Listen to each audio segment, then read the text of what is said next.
بآيات من القرآن. السلام عليكم ورحمة الله وبركاته. الحمد لله رب العالمين والعاقبة للمتقين ولا عدوان إلا على الظالمين. أشهد أن لا إله إلا الله وحده لا شريك له وأشهد أن محمدا عبده ورسوله لا نبي بعده. قال الله سبحانه وتعالى يا أيها الذين آمنوا اتقوا الله حق تقاته ولا تموتن إلا وأنتم مسلمون. وقال النبي صلى الله عليه وسلم إنما الأعمال بالنيات وإنما لكل امرئ ما نوى فمن كانت هجرته إلى الله ورسوله فهجرته إلى الله ورسوله ومن كانت هجرته لدنيا يصيبها أو امرأة ينكحها فهجرته إلى ما هاجر إليه. أما بعد. Segala pujian dan syukur tetaplah kepada Allah kita panjatkan. Apapun ujian yang sedang Allah berikan kepada kita, jujur kita katakan nikmat Allah jauh lebih banyak daripada ujian yang Dia berikan. Maka alhamdulillah ala kulli hal. Alhamdulillah bi ni'matihi tatimmus shalihah. Kemudian salawat beserta salam kita untuk Rasulullah Sayyidina Muhammad Al-Mustafa Sallallahu Alaihi Wasallam wa ala alihi wa sahbihi wa mawalah wa man tabi'ahu bi ihsan ila yaumil qiyamah. Amma ba'du. Masyiral muslimin wal muslimat yang kami muliakan. Tadi yang saya sampaikan terdengar oleh saya tadi hanya prediksi, bukan kepastian. Saya perlu ralat bahasa itu. Ini bukan prediksi, tetapi ini adalah sebuah kepastian. Prediksi itu antara terjadi dengan tidak. Kalau kepastian dia pasti terjadi. Hanya saja kita dihukumi oleh undang-undang ilmiah yang sudah ditetapkan oleh para ulama Ahlus Sunnah wal Jamaah, yaitu tidak boleh menentukan tanggal dan tahun. Adapun menjelaskan tanda-tandanya, memaparkan dalil-dalil dan fakta-fakta yang ada, sah. Jika dikatakan mencocok-cocokkan tidak boleh, atau disebut orang juga dengan istilah cocokologi, maka jika itu tidak boleh, pasti kita akan langsung menyerang para sahabat. Sebab para sahabat punya kebiasaan mencocok-cocokkan hadis-hadis akhir zaman dengan fenomena yang mereka lihat di permukaan. Lalu mereka rawat keyakinan mereka dengan mencocok-cocokkan itu. Keyakinan tentang bahwa kiamat sudah dekat. Huru-hara akhir zaman sebentar lagi terjadi. Dalilnya apa? Ini hadis Nabi. Faktanya mana? Itu fenomena yang nampak di permukaan. Mereka cocok-cocokkan. Lalu dampak yang terjadi kepada mereka karena terawat keyakinan bahwa kiamat sudah dekat, mereka yang dimaksud dengan akhir zaman, dampak yang terjadi itu sangat positif. Seluruh sahabat punya semangat hidup yang bergelora untuk menjadi manusia yang terbaik di muka bumi ini. Karena prinsip mereka udah dekat mau kiamat. Ngapain saya menyia-nyiakan umur? Udah dekat mau kiamat. Saya tidak boleh membuang-buang usia yang ada. Mumpung masih aman, mumpung masih hidup, mumpung belum terjadi kekacauan huru-hara, saya harus berprestasi menjadi manusia yang termahal di mata Allah, menjadi manusia yang paling banyak pahalanya di sisi Allah. Itu semangat para sahabat. Ya, sebab apa? Keyakinan yang mereka selalu pupuk dan pelihara. Caranya bagaimana? Dengan merawat hadis-hadis Nabi tentang akhir zaman dengan mencocok-cocokkan dengan fenomena yang nampak. Jadi sekali lagi, ini bukan prediksi, tapi ini adalah sebuah kepastian. Tugas kita hanya menjelaskan tanda-tanda dan silahkan melihat fenomenanya yang ada. Boleh nggak dicocok-cocokkan? Itulah yang harus kita teladani dari para sahabat. Contoh, Ibnu Sayyad oleh sebagian besar para sahabat diyakini adalah Dajjal. Bahkan tidak ragu-ragu Umar berkata kepada Rasulullah, "Ya Rasul, izinkan saya membunuh. Itu adalah Dajjal." Maka kata Rasulullah, kalau dia memang Dajjal, kamu tak akan mampu melawannya. bukan kamu tandingannya. Kamu nggak ada apa-apanya dibandingkan dengan si Dajjal. Tapi kalau dia bukan Dajjal, kamu bunuh sembarangan orang, apa guna bagi kamu membunuh orang? Nabi tidak menjelaskan, Umar, ente mah terlalu semangat. Dajjal itu nanti, Umar di akhir zaman, bukan sekarang. Bukan kayak gitu bahasa Nabi. Nabi hanya mengatakan kalau dia Dajjal, kamu takkan sanggup melawannya. Kalau dia bukan Dajjal, kamu bunuh orang sembarangan. Untungnya apa? Nah, sampai meninggal pun Umar bin Khattab tetap bersumpah, demi Allah saya yakin Ibnu Sayyid itulah Dajjal.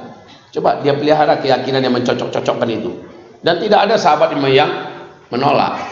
Bahkan Bunda Aisyah juga yakin Ibnu Sayyid adalah Dajjal, Bunda Sofiyah juga yakin Ibnu Sayyid adalah Dajjal, dan seterusnya. Demikian juga Abdullah bin Abbas, di mana Abdullah bin Abbas sangat yakin besok dukhan dimulai. Dari mana keyakinan beliau? Katanya dalam hadis yang diriwayatkan oleh Ibnu Jarir dengan sanad yang jayyid, Ibnu Abi Mulaikah bercerita, guru kami Abdullah bin Abbas berkata, semalaman saya tidak bisa tidur. Kami bertanya, kenapa guru? Karena kata sahabat-sahabat kami, mereka sudah melihat meteor melesat mendekati bumi, berarti besok dukhan dimulai. Dukhan itu tanda besar kiamat yang pertama. Coba lihat, Ibnu Abbas mencocokkan antara fenomena alam yang nampak, meteor mendekati bumi, dengan besok dukhan dimulai. Semalaman beliau nggak bisa tidur, nangis. Beliau berdoa mohon perlindungan, keselamatan. Dan tidak sedikit sahabat-sahabat yang melakukan hal yang sama di malam itu. Kalau tidak boleh mencocok-cocokkan, takkan mungkin Ibnu Abbas melakukan perbuatan itu. Jadi sekali lagi, saya juga sangat keberatan dengan pihak-pihak yang mengatakan jangan mencocok-cocokkan hadis-hadis akhir zaman dengan fenomena yang nampak. Lalu kalau nggak boleh, buat apa Nabi menjelaskan? Kalau nggak untuk dicocok-cocokkan, ya buat apa Nabi menjelaskan? Contoh, tidak akan terjadi kiamat, dan kiamat sudah sangat dekat apabila kalian menyaksikan bangsa Arab sudah menjadi kaya raya dan mereka berlomba-lomba membangun gedung-gedung yang tinggi-tinggi. Kalau bukan yang dimaksud Nabi itu adalah zaman kita sekarang, maka zaman kapan lagi? Bukankah Arab sebelumnya miskin? Setelah minyak bumi ditemukan, Arab menjadi kaya. Dan lihat faktanya sekarang, Arab berlomba-lomba membangun gedung-gedung yang tinggi-tinggi. Kalau nggak dicocok-cocokkan, maka nggak akan ketemu. Ini hadis, faktanya entah di mana. Kan begitu jadinya. Baik ya. Jadi saya ingin hanya mendudukkan permasalahan agar kita ini selalu waspada dengan tanda-tanda akhir zaman, dan sah bila kita mencocok-cocokkannya. Judul kita pada waktu duha ini adalah mendidik anak di akhir zaman, ya. Itu judulnya. Baik. Sudah punya anak semua? Sudah. Oke. Rata-rata usia-usia muda begini paling-paling anaknya usia 3 tahun, 5 tahun, 10 tahun, ya kan? Ya, kecuali yang tua-tua. Semua yang tua-tua di sini nampak oleh saya ikut-ikutan muda gara-gara bergabung dengan yang muda. Itu untungnya, Pak. Bapak tua-tua tapi ada di tengah-tengah yang muda, kelihatan muda juga akhirnya. Bu, mendidik anak di akhir zaman.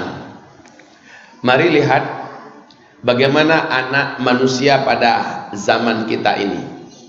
Secara umum, coba lihat. Apakah anaknya beradab, beretika, berakhlak, lurus, jujur, baik, sopan, santun, atau kebalikannya semua? Ini zaman sekarang, ya, zaman sekarang. Wahai Bapak Ibu yang kami muliakan, lihatlah ke papan tulis ini. Ketika Nabi menyebutkan bahwa umat beliau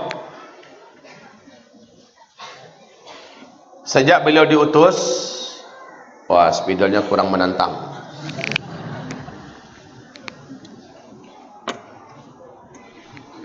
Oh, di bawah Ustaz. Enggak permanen kan? Enggak. Nah, ya bagus. Ini permanen aja. Enggak, kok udah diganti. Ini udah di refill. Udah ya. Tes. Coba tes hapus.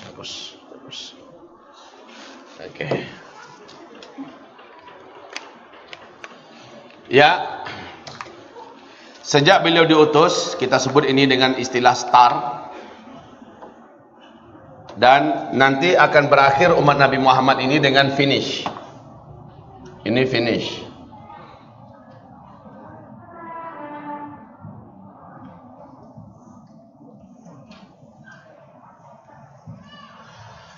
Finish yaitu wafatnya umat Nabi Muhammad serentak satu muka bumi, serentak wafat. Akibat angin lembut, tanda besar kiamat yang ketujuh ya. Angin lembut, dan angin ini sejuk, berbau wangi kasturi. Angin ini bersumber dari negeri Yaman, kata Rasul. Dengan cepat angin ini membungkus seluruh muka bumi. Ternyata angin tersebut bukan angin biasa. Ini adalah angin kematian. Yang dimatikan oleh angin ini hanyalah umat Nabi Muhammad yang ada iman di dadanya. Dimanapun dia berada, di gua, di gunung, di lembah, di pulau, di mana saja ada umat Nabi Muhammad yang beriman atau ada iman di dadanya, sekalipun imannya hanya seujung kuku, angin ini akan sampai kepada orang itu. Saat dia tersentuh oleh angin lembut yang sejuk, berbau wangi kasturi ini, terhirup olehnya angin tersebut, saat itu di tempat itu juga dia langsung tergeletak meninggal dunia. Serentak satu muka bumi, umat Nabi Muhammad meninggal dunia. Jadi finish, habis sudah umat Islam ya, umat Nabi Muhammad habis. Bapak Ibu, dari start ke finish ini kata Rasulullah, kamu akan menjalani 5 fase sejarah. Fase yang pertama, fase nubuah. Nah, ini fase nubuah. Umat Islam langsung dipimpin oleh Nabi Muhammad sallallahu alaihi wasallam. Lamanya 23 tahun. 23 tahun. Ini fase nubuah. Kemudian setelah itu kalian dipimpin oleh para khulafaur rasyidin. Ini fase khilafah dengan konsep kenabian. Fase kedua, fase khilafah rasyidah dengan konsep kenabian. Berlangsung selama 30 tahun kata Rasulullah sallallahu alaihi wasallam. 30 tahun. Kemudian masuk pada fase yang ketiga setelah selesai 30 tahun. Fase ketiga, ini yang paling lama dan panjang, paling lama ini memang. Fase para khalifah-khalifah Islam menggunakan sistem kerajaan dalam kekhalifahannya. Maka inilah fase kerajaan-kerajaan yang menggigit. Kerajaan-kerajaan. Oke? Ini paling lama, 1227 tahun. Perhatikan baik-baik Bapak Ibu. Mana yang enggak, yang sendu tadi ini. Ketiga fase ini, fase pertama, kedua, ketiga, Islam masih mendominasi kepemimpinan dunia. 2/3 muka bumi ini masih Islam yang kuasai dan Islam yang pimpin. Nah, setelah fase ketiga selesai, yaitu dengan runtuhnya khilafah Islamiyah Al-Utsmaniyah di Turki pada tanggal 3 bulan Maret tahun 1924, lebih kurang 95 tahun yang lalu. Sejak saat itu sampai sekarang umat Islam ada pada fase yang terberat. Ini fase tergelap, yaitu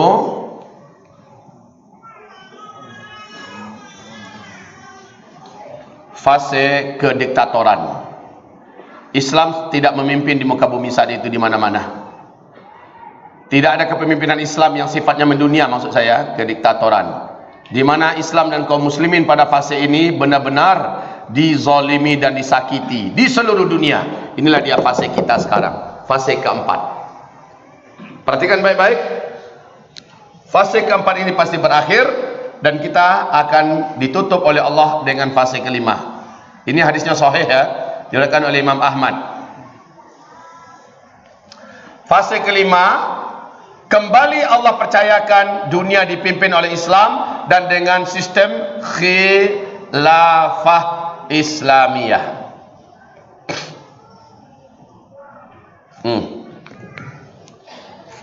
Namun bedanya, pada fase kelima ini ta'ummul arda, kata Rasulullah. Kalau ini 2/3 dunia saja, ya Allah. Saya selalu kalau ceramah ada benda macam ini sangat mengganggu. Memang sangat terganggu. Kalau bisa ke depan yang udah canggih lah.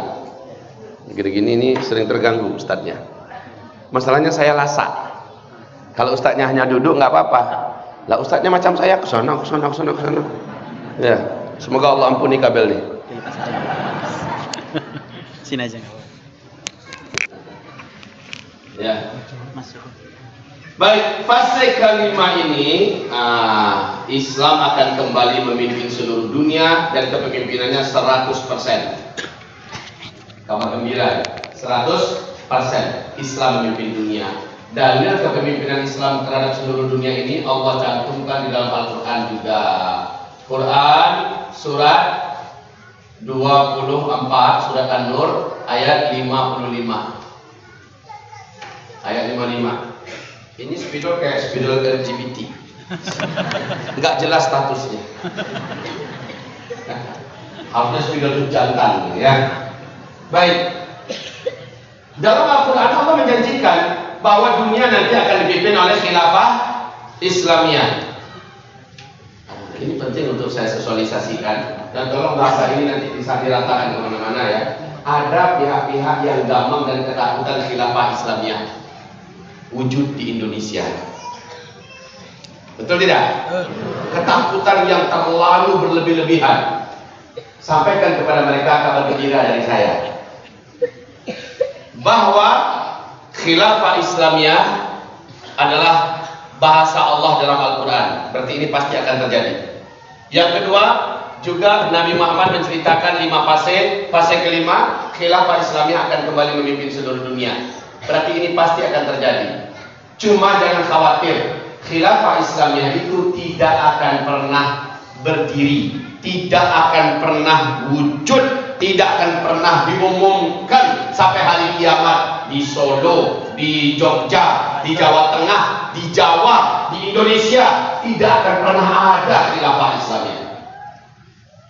Kawan HTI jangan gampang dulu mendengar apa pula Ustaznya. Tunggu dulu. Saya katakan khilafah Islamiyah tidak akan berdiri di Indonesia, di Asia Tenggara. Khilafah Islamiyah tidak akan berdiri di Asia Tengah, di Eropa, di Afrika, di Amerika, di Australia, di Rusia, di Jerman. Khilafah Islamiyah tidak akan berdiri hatta di Jazirah Arabia. Tidak akan pernah berdiri di Makkah dan di Madinah di akhir zaman. Kata Rasulullah, khilafah Islamiyah akan berdiri nanti di Baitul Maqdis, Palestina. Jadi di Indonesia tidak ada khilafah Islamiyah Ustaz. Tidak akan pernah ada sampai hari kiamat. Tolong katakan pada mereka-mereka yang gamang, yang termakan isu yang jelek, dan lalu dikatakan khilafah Islamiyah ini ancaman buat NKRI. Kata siapa ancaman? Kata siapa? Dengarlah kembali. Rasul berkata, fase kelima ini khilafah Islam memimpin seluruh dunia, dampaknya berdampak positif bagi seluruh bumi ini. Rahmat dan barokah wujudnya khilafah Islam di Palestina, rahmatnya menyelimuti seluruh muka bumi. Tidak ada satupun wilayah di muka bumi ada bencana alamnya setelah khilafah Islam diumumkan. Ya, setelah fase kelima ini nggak ada bencana alam dimanapun, baik banjirnya, tsunami-nya, kemaraunya, gempanya, gunung meletus dan sebagainya, nggak ada. Dan juga di bumi ini tidak ada perang. Jangankan perang dua negara, perang dua kampung, 2 orang manusia saja di fase kelima tidak akan ada pertempuran. Perkelahian bunuh membunuh tidak akan terjadi. Rumah-rumah sakit juga sepi dan kosong. Orang-orang Allah kasih sehat. Binatang-binatang buas di dalam hutan Allah jinakkan sehingga mereka tidak sedikit pun membahayakan. Bayi-bayi kalian nanti akan bergelut dengan ular-ular gurun Sahara yang hitam dan mematikan. Ternyata ular itu tidak berbisa dan tidak akan menggigit. Bahkan domba yang tersesat dari rombongannya akan digiring oleh serigala-serigala liar dan dibawa bersatu kembali dengan rombongannya. Lalu serigala tersebut menyingkir dan kembali bergabung dengan komunitas mereka. Masya Allah. Wanita, kata Rasulullah, ini hadis semua yang saya sampaikan ini, bukan dongeng. Wanita akan berjalan kaki nanti seorang diri dari Hadramaut tanpa rombongan, tanpa muhram. Hadramaut itu di mana, Bu? Di mana? Yaman. Jalan kaki nanti seorang diri ke Mekah. Ngapain? Melaksanakan ibadah haji. Dia melaksanakan manasik ibadah haji sempurna, lalu dia kembali pulang dengan jalan kaki seorang diri tanpa rombongan. Selamat dan aman seaman-amannya. Pada masa ini kata Rasulullah, tidak ada satupun orang miskin di muka bumi ini. Tidak ada satupun orang miskin. Jangankan mencari orang yang mau menerima zakat, hadiah pun berupa emas 2 genggam telapak tangan ini, emas semua, dikasih hadiah tetangga-tetangga, menolak para tetangga. Sebab apa? Seluruhnya sudah makmur dan kaya raya. Fase kelima ini memang layak ditakuti. Atau yang ketakutan nggak tahu ilmu ini kali ya? Mungkin mereka nggak tahu. Padahal fase kelima ini barokahnya luar biasa. Nggak ada bencana, nggak ada kesusahan hidup, bahkan penjara-penjara kosong dan sepi. Nggak ada lagi orang yang menjadi orang jahat. Masya Allah, fase kelima ini bukan dongengan. Bukan dongengan, ini hadis-hadisnya sahih. Lalu apa yang ditakuti di fase kelima?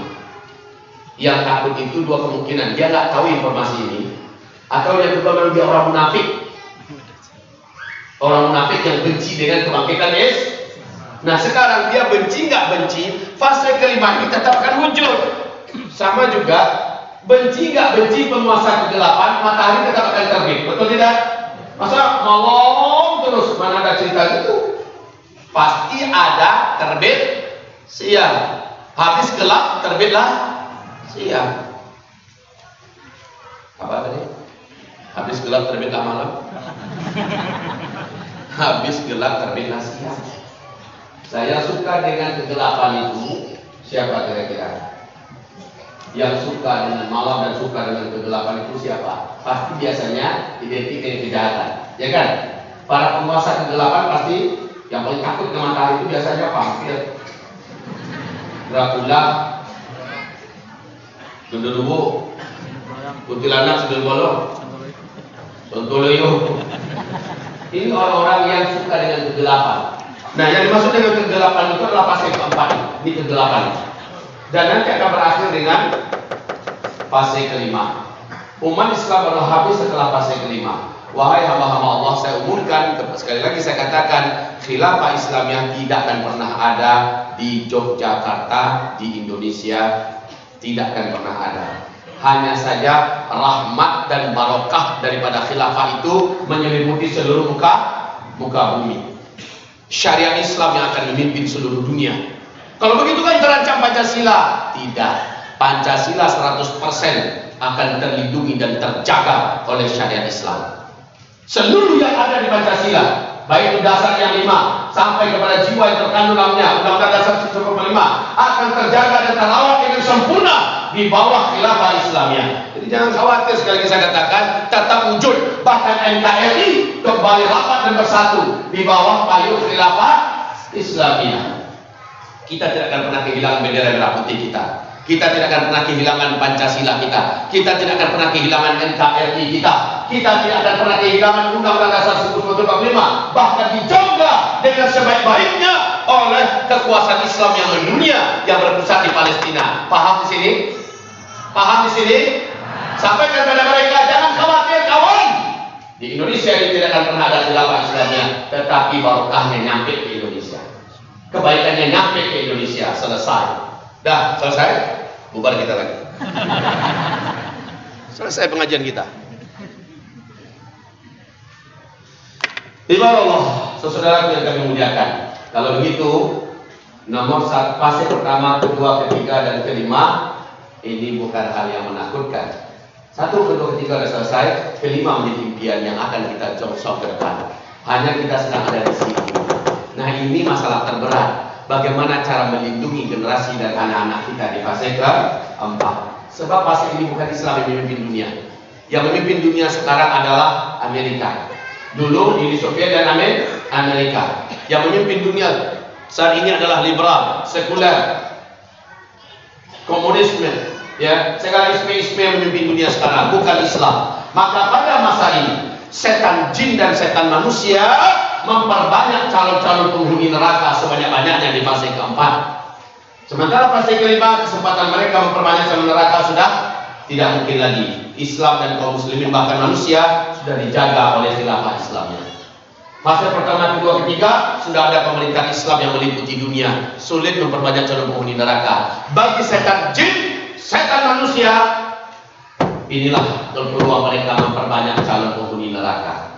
Dan disinilah bekerja ayat Allah, qu anfusakum wa ahlikum nar.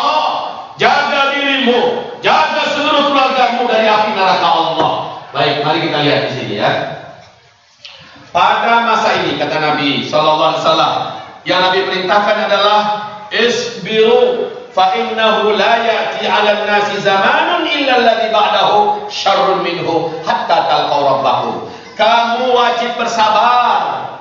Kamu wajib bertahan. Arti sabar itu adalah bertahan. Nanti akan datang suatu zaman kepada kalian. Zaman yang maksud Nabi itulah zaman fase keempat ya. Orang yang hidup pada zaman itu, hari-hari yang mereka lewati, hari-hari yang mereka jalani terasa lebih berat dari sehari-hari sebelumnya. Terus naik menanjak tajam ke atas ya, baru mulai turun sedikit ya, menuju fase kelima. Baik kaum muslimin, ujian yang kalian hadapi sangat berat. Hari yang kalian jalani sekarang lebih berat daripada sebelumnya, dan hari yang nanti akan datang lebih berat dari yang hari ini. Itu kuncinya. Tadi yang mendengarkan pengajian di masjid apa tadi? Ujian di Saliman. Ada yang hadir tadi berapa orang? Coba angkat tangan. Ada yang hadir tadi nggak di masjid sana? Nggak ada. Masya Allah. Nggak ada ya? Hanya satu orang dianggap nggak ada. Kalau begitu memang harus saya ulang lagi. Padahal kalau hadir tadi itu nyambung nih sebenarnya. Nyambung. Tapi karena tadi nggak datang, terpaksa saya ulang lagi. Apa kata Rasulullah SAW? Sebenarnya yang ideal itu macam roadshow ini pernah saya buat di Kalimantan ya, luar biasa. Hasilnya jalan raya pun nggak bisa muat lagi tempat.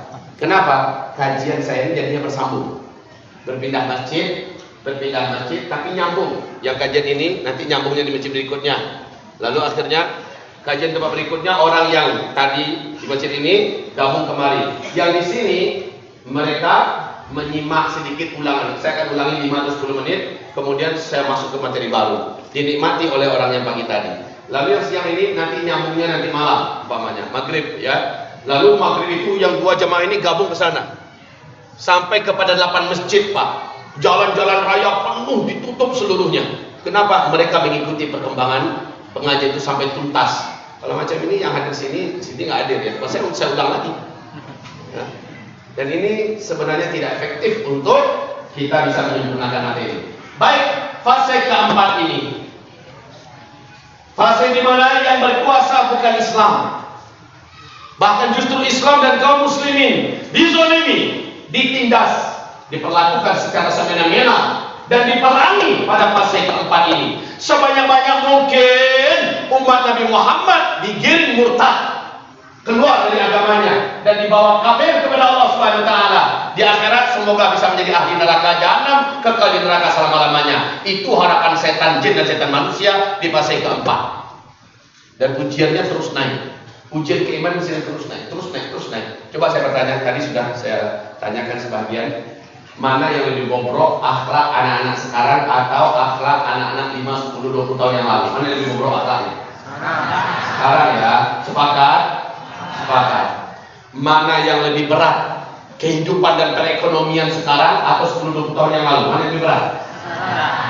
Serius? Sepakat? Secara kondisi alam, musibah, bencana, dan termasuk juga kemarau, mana yang lebih parah? Tahun sekarang atau tahun-tahun sebelumnya?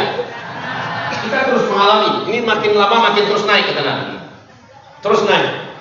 Dan juga coba dinilai, Bapak Ibu yang kami muliakan, di segi pendidikan, mana yang lebih hancur, pendidikan model sekarang atau pendidikan beberapa tahun yang silam? Makin jelek kualitas pendidikan sekarang. Betul?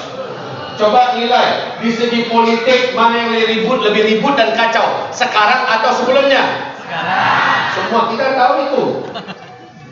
Pilpres 2014 kacau dan sangat tidak bernilai dibandingkan dengan Pilpres sebelumnya. Merah. Iya.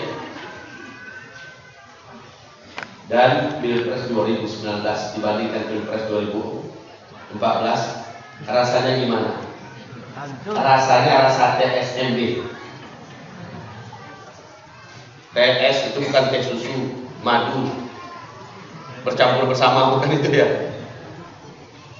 Baik, bagaimana kira-kira dengan Pilpres 2024 ke depan?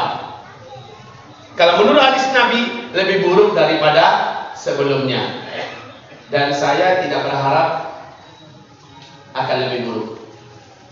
Semoga solusi berikutnya ini sudah wujud. Amin. Sebab apa saya mengatakan demikian? Sebab ini analisa 15 negara-negara intelijen yang memiliki intelijen terbaik di muka bumi. Ada 15 negara besar dunia yang memiliki intelijen terkuat dan terbaik di dunia kumpul bareng Pak di New York pada bulan Februari tahun 2014. Pembicaraan mereka adalah membicarakan siapa pemimpin dunia tahun 2020-an ke atas. Dalam pertemuan mereka itu, ini diprakarsai oleh NIC. Ya, dalam pertemuan mereka itu dimunculkan 4 opsi yang akan memimpin dunia di atas tahun 2020. Yang pertama adalah masih Amerika Serikat. Yang kedua adalah Cina. Yang ketiga adalah mafia-mafia internasional, gangster-gangster berskala global yang punya jaringan global. Dan yang keempat adalah pemerintahan Islam berpola khilafah Islamiyah. Ini mereka kaji dan mereka punya kapasitas dalam mengkaji. Itu memang keahlian mereka dan merekalah yang memiliki dedikasi yang dapat dipercayai. Sekarang kajian mereka terhadap 4 opsi ini satu persatu mereka dalam. Satu, Amerika. Setelah itu mereka putuskan bersama-sama, Amerika tak mungkin memimpin dunia di atas tahun 2020 ke depan. Amerika tak mungkin. Alhamdulillah. Yang kedua, Cina. Segala potensi Cina dibahas, digali. Segala kekurangan Cina juga dibahas. Sepakat, mayoritas yang hadir sepakat mengatakan Cina tidak akan mampu memimpin dunia tahun 2020 ke atas. Lalu yang ketiga, mafia-mafia internasional, gangster-gangster global, ya, memiliki jaringan global. Dikaji tentang kemampuan teknologi mereka, kemampuan bisnis mereka, kemampuan jaringan segala macam yang dikaji, dan sepakat mereka mengatakan gangster tak mungkin bisa memimpin dunia. Maka yang keempat dikaji, mulai dari sejarah sampai kepada substansi yang ada dalam khilafah Islamiyah, dikaji seluruhnya. Maka mayoritas yang hadir bulat mengatakan bahwa pemimpin dunia menggenggam nanti dunia di tahun 2020-an ke atas adalah khilafah Islamiyah. CIA atau CIA secara vulgar dan terang-terangan mengumumkan di majalah bergengsi Amerika Serikat, New York Times. Apa kata CIA? Yang akan memimpin dunia di atas tahun 2020 ke depan adalah khilafah Islamiyah. Jelas sekali bahasanya. KGB Rusia mengatakan puncak jaya-jayanya khilafah Islamiyah nanti memimpin dunia adalah tahun 2025. Makanya saya katakan tadi, semoga 2024 itu sudah tidak ada lagi pilpres. Sudah tidak ada lagi pilpres. Tapi pemilihan ketika itu pemilihan yang benar-benar ideal, benar-benar sempurna. Pemilihan yang pasti pas. Tidak ada kecurangan, tidak ada kejahatan, tidak ada pemborosan, tidak ada perkelahian, tidak ada, tetapi dipilih pas. Ini insya Allah mudah-mudahan akan terwujud nanti. Amin. Baik kaum muslimin, kita kembali ke topik kita fase keempat. Jadi di fase ini kita sedang dikepung oleh apa? Oleh fitnah Duhaimah. Disinilah Bapak Ibu, kalau Bapak Ibu tidak kuat-kuat membentengi anak, keturunan dan keluarga, fitnah Duhaimah ini akan memakan akidah anak ibu bapak semuanya.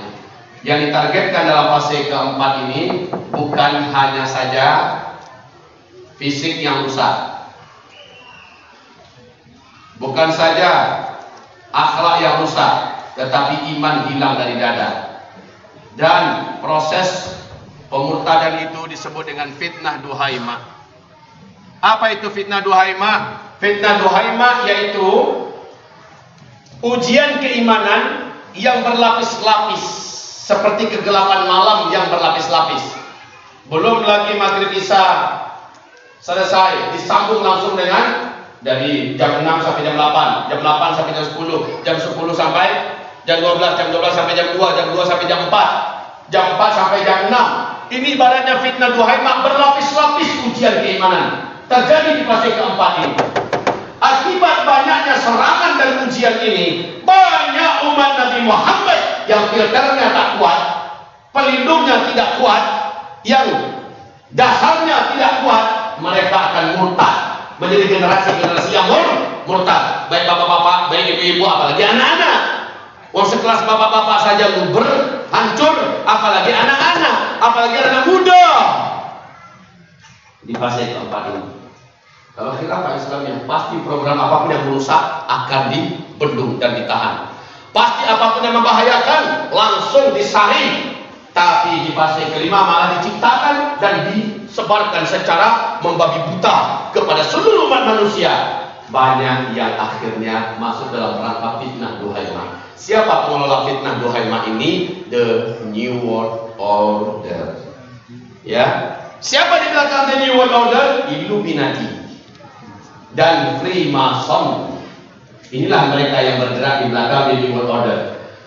Inti gerakan mereka mengarah pada fitnah Duhaimah, mengajak murtad umat Nabi Muhammad Sallallahu Alaihi Wasallam. Wahai Bapak Ibu yang kami muliakan, untuk lingkungan kita saja, perhatikan serangan fitnah Duhaimah ini masuk melalui pendidikan. Perhatikan bagaimana pendidikan diarahkan semakin lama semakin jahiliyah, semakin jauh dari agama. Bahkan di Indonesia sudah ada usulan, ide untuk menghilangkan pendidikan agama dari SD sampai perguruan tinggi. Lah yang ada saja belum mampu menjadi filter karena masih sangat sedikitnya ya persentase pendidikan agama untuk anak-anak kita di sekolah. Ini malah mau dihilangkan dengan alasan inilah yang menyebabkan timbulnya radikalisme dan sebagainya. Ya Allah, ya Allah. Dan melalui pendidikan anak-anak kita dan generasi kita dihantam dengan fitnah Duhaimah. Melalui pendidikan ini dirusak anak-anak kita. Mulai dari TK loh ya. Sekarang TK sudah ada pelajaran buku-buku yang harus diwaspadai. Masuk buku-buku pendangkalan akidah, buku-buku yang merusak, buku-buku yang mengajak membenci Islam, membenci dan meremehkan Islam, mengejek Allah, meniadakan. Buku-buku yang dicetak sekarang ini, pelajaran-pelajaran yang ada di SD, SMP, SMA, bahkan perguruan tinggi. Coba perhatikan kemarin di perguruan tinggi, sekelas pendidikan agama, ya, universitas seperti itu. Ya Allah, ya Allah. Lihat apa yang dihasilkannya. Seks tanpa nikah sah. Ayat macam gini ini sebenarnya banyak di sana. Sehingga Hartono Ahmad Jais dulu menulis buku IAN, Tingkah Allah Ikan Nabi. Di sana dibuat. Kaum muslimin yang kami muliakan, kami benar-benar melihat pembusukan kepada karakter akidah dan Islam umat ini terjadi berawal dari pendidikan, sekolah-sekolah. Jadi caranya bagaimana? Wahai ayah bunda, jika ayah bunda ingin selamatkan anak ayah bunda di fase keempat ini, solusinya cuma satu. Dari dini, dari awal anak wajib dimasukkan ke pendidikan Al-Quran. Dari dini, dari sejak usia segini, mulai masukkan ke pendidikan Al-Quran, berbasis Al-Quran. Kuta. Saya nggak mau tanggung ya, saya nggak mau tanggung. Kuta. Karena Nabi sendiri mengantisipasi para sahabat. Apa kata Nabi? Jangan belajar yang lain sampai kalian selesaikan dulu Al-Quran. Begitu doktrin Nabi kepada para sahabat. Pelajaran-pelajaran yang lama kalian bongkar dari kepala kalian, ganti dengan Al-Quran isinya. Maka dibongkar ulang oleh Rasulullah SAW. Bongkar mesin. Kali ini bongkar pemikiran yang lama, masukkan Al-Quran ke dalamnya. Anak-anak kita juga begitu di Kuta. Di Kuta sudah ada di Jogja kan? Saya berharap SD-SD banyak hendaknya beralih kepada Kuta. Kuta itu langsung Rasulullah yang mendirikan. Rasulullah yang mendirikan Kuta. Sejak setelah selesai perang Badar, Rasul mendirikan sekolah namanya Kuta. Itu menampung anak-anak kecil kita sampai usia 12 tahun. Selesai Al-Quran mereka 30 juz, hafal oleh mereka Al-Quran, tahu mereka isi dan pesan-pesan penting dalam Al-Quran. Tamat SD, kualitasnya kualitas Kuta. Sama dengan yang tamatan S1 dari Timur Tengah, Masya Allah. Taman Kuta tamatan S1. Kenapa? Dia tahu tentang awan dengan informasi yang benar. Dia tahu tentang laut. Dia tahu tentang tanah. Dia tahu tentang udara. Karena informasinya lengkap dalam Al-Quran. Dia tahu tentang janin. Dia tahu tentang rahim. Dia tahu tentang lawan jenis. Dia tahu semuanya ada dalam Al-Quran. Betul tidak? Jadi ketika Al-Quran tamat, maka semua alam semesta ini tamat sebenarnya. Tamat Kuta, dia tamatkan alam semesta ini dengan informasi yang benar. Masya Allah. Jadi maaf kalau saya agak ekstrim mengatakan, sekarang sebaiknya semua orang tua arahkan anak-anaknya kepada pendidikan yang full Al-Quran. Itu doktrin pertama. Yang kedua, Setelah dia tamat kutab atau telah tamat SD Al-Quran, lanjutkan ke atas. Jadi maaf ya Bu ya Bapak, saya tidak akan mengkritik pendidikan yang sudah terlanjur ada. Cuma saya menganjurkan siapapun orang tua yang ingin masukkan anaknya full Al-Quran dulu lah. Full Al-Quran dulu ya. Apalagi kita memprioritaskan gaya Rasul, yaitu adab dulu yang menjadi prioritas. Adab, lalu Al-Quran.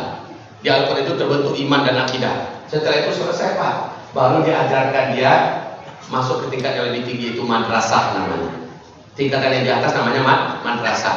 Madrasah ini para sahabat, para tabi'in dan tabi'in yang mengadakannya. Madrasah ini apabila tamat di madrasah, itu tingkat SMP dan SMA loh Pak, umur 17 tahun, 18 tahun, anak tamat, dia sudah bisa sekaliber layak menjadi gubernur, layak menjadi menteri, layak menjadi panglima perang, layak memimpin sebuah negara. Masya Allah, ini tamatan madrasah. Dalam Islam itu cuma ada dua pendidikan, kutab dan madrasah. Jadi lingkungan itu sebenarnya seperti itu. Nah, sejak runtuhnya khilafah Islamiyah pada fase ketiga, tanggal 3 bulan Maret tahun 1924, sejak itu kutab dan madrasah dikubur hidup-hidup oleh rejim penguasa timur dan barat. Nggak boleh ada kutab, nggak boleh ada madrasah. Tapi bagaimanapun saja, tetaplah mutiara ini muncul kembali. Alhamdulillah, Ustadz Budi Azhari berjasa besar dalam melahirkan kembali kutab, memperkenalkan kembali kutab kepada khalayak masyarakat Indonesia. Itu Erdogan, alumni kutab itu. Jangan salah-salah, orang sekualitas itu alumni kutab. Dia belajar dengan kualitas madrasah. Lihat Salman, Raja Salman. Kalau orang nggak ditelikung oleh anaknya, lihat karakternya beliau. Itu alumni kutab itu. Selalu kalau alumni kutab ini melahirkan generasi yang agak hebat. Baik ya, di segi pendidikan saran saya begitu. Nanti sudah selesai anak kita Al-Quran, sudah tuntas. Bahkan kita pun juga begitu. Kita harus mengulang kembali Pak, bongkar kembali semua masa lalu kita dan isi dengan Al-Quran. Jangan pernah ada satu pun di antara kita yang tidak bertekad ingin menyelesaikan dari Al-Fatihah sampai An-Nas. Saya ingin tahu isinya apa aja sih, pesan-pesan Allah apa saja sih buat saya, apa yang harus saya lakukan, warna hidup, cara bersikap, cara bicara, pandangannya, semuanya sudah diwarnai oleh Al-Quran, sehingga diri kita menjadi Al-Quran yang berjalan. Dan lihat nanti prestasi Bapak akan menjadi prestasi para sahabat. Lihat nanti prestasi anak-anak Bapak akan menjadi prestasi pendiri negara. Masya Allah, luar biasa ini kaum muslimin. Jadi kembalilah kepada Al-Quran. Kemudian serangan kedua, fitnah Duhaimah. Jadi pendidikan sudah ada antisipasinya ya. Nah ini masalahnya yang saya perhatikan sekarang, anak-anak kita sekarang SD sudah dicekokin dengan berbagai macam mata pelajaran. Pusing anak kita, muntah-muntah dia. Terlalu banyak mata pelajarannya. Apalah salahnya di masa-masa emasnya ini, murnikan yang dia terima dulu adalah yang dari wahyu langit. Biarkan dia bening di situ. Dan untuk yang paling berbahaya berikutnya adalah media. Ini melalui media kita diserang. Apalagi generasi kita, media, IT, informatika, benar-benar merusak ini Bapak Ibu. Apa ayah bunda sekalian? Coba lihat anak sekarang, untuk supaya dia diam, sering ayah bundanya memberikan handphone pada anaknya agar si anak diam. Saya kemarin pas baru pulang dari Masraya jam 12:30 malam, saya mampir di sebuah warung di tepi jalan. Anaknya yang kecil, usia segini, anaknya masih kecil, disuruh pegang HP, bapak ibunya melayani orang-orang yang belanja mie goreng, mie rebus, kopi apa semacamnya. Anaknya sibuk nonton film India segala macamnya, tapi tenang anaknya, ya, supaya nggak kemana-mana, dikasih diam dengan itu.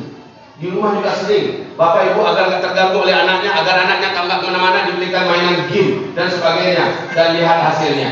Fitnah dajjal terberat bagi generasi sekarang adalah handphone. Siapa yang ingin anaknya hancur, persilahkan, berikanlah anaknya handphone. Saya jamin 100% anaknya pasti hancur. Anaknya pasti rusak, anaknya pasti binasa, anaknya pasti kehilangan masa depan, anaknya pasti akan menjadi kecanduan yang lebih candu daripada narkoba. Sesungguhnya handphone ini sangat berbahaya buat anak-anak kita. Maaf, saya punya anak-anak 18 orang, anak saya, anak kandung. Nggak perlu kaget, nggak perlu kaget. Saya mendapatkannya dengan cara halal kok. 18 harusnya bilang, oh keren, harusnya tinggi. Kok kayak saya pendosa? Oh. 18 anak saya, alhamdulillah, yang besar-besar dengan izin dan nikmat Allah sudah pada habis Al-Quran. Yang besar-besarnya. Dan mereka tidak saya perkenalkan dengan handphone. Bagi kami di Minangkabau itu ada pepatah begini, sayang kanak bapak tanihan, sayang kabini batinggal-tinggal. Ini di Minangkabau ya, tahu nggak bahasa Indonesia-nya apa? Saya orang baik, saya terjemahkan. Sayang kanak bapak tanihan artinya adalah kalau engkau memang sayang kepada anakmu, biar dia menangis. Dia minta handphone, tidak. Dia minta TV, tidak. Dia minta es, minum es, tidak. Apa yang membahayakan itu kita yang tahu. Kalau dia mau kita katakan tidak, dia nangis, biar nangis. Kita masukkan dia ke pesantren, dia nangis, dia mau seperti kawan yang bebas. Kita katakan tidak, kita yang tahu. Jangan malah anak masih kecil, belum bisa diajak dialog, tapi sudah kita ajak berpikir. Nah, kamu nanti masuk pesantren, ya Allah mau. Aku mau macam kawan aku di sekolah anu, ya itu nggak ngerti. Nggak usah minta pendapatnya. Nah, kamu nanti masuk pesantren. Ayah ingin, ibu nggak ingin kamu jadi anak yang soleh, anak yang telah berbakti bagi agama, bagi bangsa dan negara. Ayah, ibu ingin kamu jadi orang hebat nanti. Kamu di pesantren, nah, anak pesantren bisa melihat kamu semuanya hebat. Gitu. Jangan minta pendapat anak. Ya anak ikut kamu tahu lah. Nanti di pesantren dia merengek, ma, tempenya kayak kertas.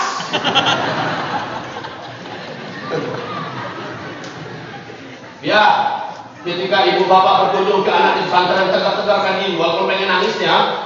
Lihat tidur, tempat tidur anak kita cuma di lantai, di rumah ada tempat tidurnya mewah. Kita lihat anak tidur begitu. Bapak ibu ingin nangis. Kalau ingin anaknya bertahan lama, jangan nangis depan anak.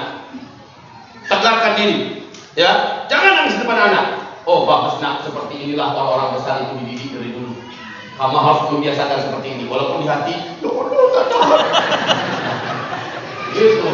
Jangan sampai maafkan aku ya. Ini kepada bapak-bapak, diuji mana yang sabar, anak atau bapak ibu. Titip sebentar pengen jenguk anak, titip sebentar pengen ngeliat anak, ya nggak jadi. Biarkan anak di sana. 2 bulan, 3 bulan nangis, mak mau pulang, pak mau pulang. Bilang kalau kau pulang kau tidur di luar. Begitu. Walaupun air mata mau mengalir, biarkan dia mengalir ke dalam. Jangan nampakkan di luar, sehingga anak kita melihat kita tegar. Pak, aku dipukul oleh guruku, pantatku sudah biru-biru. Katakan karena kau nakal. Patuhi gurumu maka dia akan sayang padamu. Tak mungkin pantatmu dipukulnya. Iya pak, iya bu. Kayak gitu. Kalau ingin mendidik anak, biarkan anak menangis. Ibu, anak kita suka makan es nggak? Pasti suka. Ibu juga. Padahal di kitab Talbis Iblis yang diterjemahkan ke bahasa Indonesia, yaitu perangkap iblis, di halaman 260 terjemah bahasa Indonesianya, Rasulullah melarang keras agar umatnya jangan minum es. Lalu anak kita minta minum es. Mau es mah, es apa itu? Yang Walls, yang apa mereknya macam-macam, Magnum, IC itu apalah, dan sebagainya. Katakan tidak nak, es itu berbahaya. Jelaskan kepada mereka apa bahayanya. Paling dia nangis sekali 2 kali, lalu dia tahu ke depan mak bapaknya tidak akan memberikan es, maka dia tidak minta lagi. Saya bukan ngomong aja ya, di rumah kami itu nggak ada TV bapak ibu. Alhamdulillah. Nggak ada TV. Dulu itu agar anak-anak nggak keluyuran ke tetangga nonton TV kesana kemari, kami diberikan TV. Tapi kami sadar itu pendidikan yang salah. Diedukasi anak-anak ini. Bahkan kemudian CD-CD yang udah terlanjur ada, kami suruh anak-anak yang langsung bakar. Dan anak paham kenapa mereka harus bakar. Akhirnya alhamdulillah rumahku steril. Alhamdulillah bapak ibu. Dan tahu ternyata anak-anak tetap hidup sehat tanpa kekurangan apa-apa. Mungkin bapak ibu khawatir anak kita nanti ketinggalan gaptek, apa istilahnya itu? Gagap teknologi, nanti ketinggalan informasi segala macamnya. Wahai ayah bunda, selesaikanlah fondasi iman, fondasi hidup anak kita terlebih dahulu. Kuatkan imannya, kuatkan Islamnya, kuatkan ilmunya. Setelah itu silahkan ayah bunda masukkan anak kita ke sekolah IT. Silakan ahlikan anak kita di urusan teknologi. Silakan. Mau masalah kedokteran, mau masalah otomotif, mau masalah elektro, masalah listrik, masalah apa saja silakan. Tapi Al-Qur'annya, sunnahnya, hadisnya, Islamnya bagaikan sosok ulama yang ahli di IT. Begitu Pak. Tekad masing-masing Bapak Ibu adalah anakku kualitasnya kualitas ulama, sementara kemampuan dunianya kemampuan Albert Einstein, kemampuan Al-Farabi, kemampuan Ibnu Sina, kemampuan, ya memang begitu wahai hamba Allah. Jadikan anak-anak kita jauh dulu dari ini, jauh dulu. Belum berguna anak kita dengan ini, belum saatnya. Sekali lagi saya katakan biar mereka menangis. Dan memang Bapak harus ikut mendukung, Bu. Di depan anakku jangan kasih handphone aja. Jangan. Kalaupun akan pegang handphone depan anak, maka yang dibuka adalah Al-Quran, murat Al-Quran, biar anak mendengar. Ini enggak, si anak dekat kita, dia ingin bertanya pada kita, kita sambil menjawab, ya, kamu banyak tanya kamu. Padahal dia sedang haus-hausnya mendapatkan informasi. Dia belajar melihat bagaimana kita gila dengan handphone. Maka dia menganggap handphone ini adalah teman sejati. Dulu anak ditinggal orang tua pada nangis guling-guling. Sekarang anak ditinggal orang tua nggak apa-apa, yang penting ditinggalkan handphone. Bahayanya zaman sekarang ya. Dulu anak tidak diajak bicara oleh orang tua, dia nyinyir. Sekarang anak diajak bicara oleh orang tua, dia yang ngamuk. Maknya mengamuk aja, saya lagi sibuk nih ya. Main game dia. Wahai ayah bunda yang kami muliakan, anak-anak mahasiswa juga banyak terganggu oleh game online. Bahkan orang kantor terganggu dengan game online. Habis waktu kita. Demi Allah saya katakan, coba belajar dong. Kenapa? Tinggalkanlah handphone ini kira-kira 1 minggu aja, bisa hidup nggak? Bisa kan? Kenapa seperti nggak bisa hidup tanpa handphone? Tinggal aja sebentar, handphonenya kayak ada sesuatu yang hilang dari tubuhnya. Ketinggalan sebentar, balik, tinggal. Tapi pernah nggak Al-Quran ketinggalan zaman Sahal Isa? Nggak pernah. Suami curhat pada seorang ulama, Kiai, istri saya di malam hari wajahnya sering bercahaya. Di balik selimut nampak wajahnya bercahaya. Apa kata sang Kiai? Istrimu sedang online. Udah nggak perlu bagi istri mendampingi suami, bercengkerama dengan suami, ngobrol dengan suami. Ya, suami udah tidur, istri masih bercahaya wajahnya. Bukan apa-apa, lagi online, lagi berselancar dengan laki-laki lain. Hai, kamu lagi ngapain? Tengah malam, kamu lagi ngapain ke laki orang? Yang laki-laki apa lagi? Ini zaman gila kaum muslimin yang kami lihat. Melalui pendidikan, melalui media, ya, lingkungan. Makanya kalau ingin selamat anak-anak kita, cara yang paling sempurna adalah masukkan anak-anak kita ke pesantren. Apa ya? Saya kayaknya agak radikal menyampaikan. Di zaman fase kapan ini nggak ada solusi, tidak ada solusi. Bapak biarkan anak-anak ibu bapak di luar bermain-main, maka dia mempelajari bahasa-bahasa kotor dari kawan-kawannya. Dia belajar tentang seks yang belum saatnya umurnya mengetahui itu, tapi dia dapatkan dari kawan-kawannya. Tapi kalau masukkan dia ke pesantren yang menjaga etika, pesantren yang menjaga adab, pesantren yang memang ketat, pesantren yang memang betul mendidik dan mempersiapkan generasi. Pesantren macam itu masukkan anak kita. Taman SD masukkan cepat, taman SD masukkan. Jangan minta pendapat anak kita. Nah, kamu milih SMP atau ke pesantren, nak. Sekali lagi saya katakan jangan minta pendapat anak. Katakan kebaikan apa yang akan mereka dapatkan jika mereka masuk pesantren. Bahaya apa yang akan mereka dapatkan jika mereka ke SMP, bukan buruk nak masuk SMP, tapi zaman sekarang engkau akan selamat. Begitu. Wahai Bapak Ibu yang kami muliakan, lingkungan benar-benar sangat menentukan. Seperti apa? Maka kata Rasulullah Sallallahu Alaihi Wasallam, ini disebut dengan bi'ah ya. Nabi berkata, kalau engkau ingin tahu seseorang, lihat lingkungannya bagaimana, kawannya siapa. Kalau ibu ingin tahu anak ibu macam mana, maka di lingkungan macam apa ibu letakkan anak ibu. Maaf ya Bu, di sekolah macam apa dimasukkan? Kalau masih sekolah umum Pak, afwan tidak. Kalau masih sekolah umum, bapak dan ibu membiarkan anak bapak ibu dihancurkan oleh fitnah jejaring masih dajjal di muka bumi ini.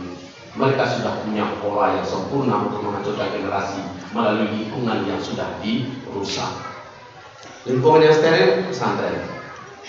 Lingkungan yang steril adalah pesantren. Bapak, Ibu yang kami muliakan, kami punya yayasan namanya Yayasan Al-Hufaz. Alhamdulillah Yayasan Al-Hufaz yang masukkan anaknya sekolah di situ adalah banyak anggota polisi, banyak anggota TNI, banyak anak-anak daripada anggota dewan, pada pedagang ekonomi menengah ke atas, dan juga banyak orang miskin masukkan anaknya ke dalam. Kenapa mereka masukkan anaknya ke dalam? Apa kata mereka? Masukkan anak kita ke sekolah Al-Hufaz. Karena nanti yang akan berubah bukan hanya anak kita saja, tapi kita sekeluarga pun akan berubah buatnya. Kami mendidik anak-anak betul-betul dari lubuk hati yang paling dalam. Kami awasi mereka, adabnya, etikanya, akhlaknya, dan anak ini nantinya akan mendakwahi orang tuanya di rumah. Anak ini nanti yang akan, dan kami juga punya syarat kepada para orang tua yang ingin anaknya belajar di tempat kita kasih syarat. Kalau bapak ibu mau anaknya kami terima, maka bapak ibu harus mau komitmen. Kapanpun kami panggil untuk kami berikan pengajian, bapak ibu menerima. Dan harinya kami pilih hari-hari libur. Kalau bapak ibu tidak mau, maka kami tidak sudi menerima anak bapak ibu kami didik. Kami ingin anak ayah bapak ibu kami ada di sini, dan isi ajaran itu mereka temukan prakteknya di rumah. Apalah pernah kami ajarkan yang baik di rumah, dia temukan orang tuanya macam itu. Jadi masya Allah, anak dididik di sekolah, orang tuanya di rumah mempraktekkan apa yang kita didik, maka klop pendidikan itu, Pak. Betul tidak? Maka pilihkan anak-anak kita ke sekolah yang macam itu, ke sekolah yang mendidik dari hati, yang nanti merubah generasi, dan yang dididik bukan hanya anak tapi kedua orang tuanya juga. Sehingga banyak yang rata-rata daftarkan anak jilbab orang tuanya jilbab kejadian. Kadang-kadang hanya pakai selendang, tapi setelah dia masukkan anaknya, dia pakai berubah jilbabnya, jilbab helm yang sempit begitu, ngetat masuk dalam baju. Tapi makin terus, lama-lama dia makin masukkan anaknya, alhamdulillah mulai berubah kepada jilbab yang standar syar'i. Dan akhirnya jilbabnya dalam. Suaminya juga berubah. Dari suaminya masih mau makan riba, masih sholatnya di rumah dan sebagainya, suaminya mengalami perubahan, suami istri mengalami perubahan gara-gara anaknya masuk. Karena itu syarat kita, dan carilah sekolah-sekolah yang memang mendidik anak mulai dari adab, memperhatikan lingkungan, dan kami sangat nyinyir kepada orang tua. Ayo bunda, jangan serahkan anakmu kepada HP. Itu kami selalukan betul. Jangan serahkan anakmu kepada HP. Selama ini bahasa kita menyerahkan HP kepada anak. Terbalik, yang benar adalah bahasanya menyerahkan anak kepada HP. HP itu pintu gerbang setan yang paling efektif untuk merusak generasi. Saya ulang kembali, HP pintu gerbang setan yang paling efektif untuk merusak generasi. Bapak ibu benci sama anak, kasih mereka HP. Bapak ibu sayang sama anak, jangan mereka menangis, jangan berikan mereka HP. Bisa nggak? Ya Allah, ini anak SD Pak, kelas 2, kelas 3 SD, HP itu yang canggih, HP Android, HP yang 4G dan sebagainya. Ya Allah ya Rabb, itu anak ya rusak bener. Sekarang ini ada anak berani mengatakan pada orang tuanya, coba ambil HP, aku bunuh diri. Dan kemarin pagi tadi saya lihat video yang beredar, bagaimana dampak daripada handphone. Si anak berani mengatakan pada orang tuanya, kepada ibunya, I'll kill you, aku bunuh kau. Padahal si anaknya kecil, masih SD, sudah belajar dari kalimat I'll kill you, aku bunuh kau. Kaget si ibunya mendengarkan itu. Dan ini adalah pembuktian bahwa sesungguhnya hipnotis dajjal yang paling jahat sebelum dajjal yang muncul di akhir zaman ini adalah melalui media handphone. Jangan ada TV di rumah.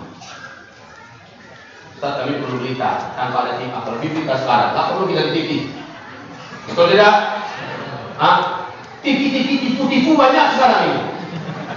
Nggak perlu kita tahu bahwa media-media yang ada dipegang oleh kaki tangan antek-antek dajjal. Lalu berita apa yang kita dengarkan?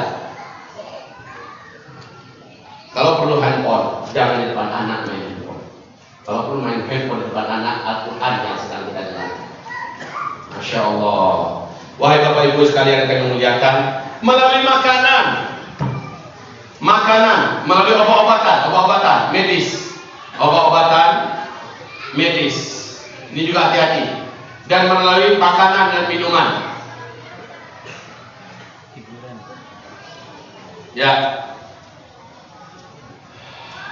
udah penuh dah. Papan tulis kita memang besar sekali. Bisanya cuma segini. Di sini ada seni dan budaya. Lihat anak-anak kita sekarang. Anak-anak kita SD sudah dikenalkan dengan seks. dan diperkenalkan dengan LGBT, diperkenalkan dengan seksual, diperkenalkan dengan kekerasan seksual dan sebagainya. Sudah banyak jadi korban sekarang ini kaum muslimin. Maaf kalau kita bicara dari makanan dan minuman, dari obat-obatan dan medis, kita diserang dari berbagai penjuru mata angin. Solusinya apa?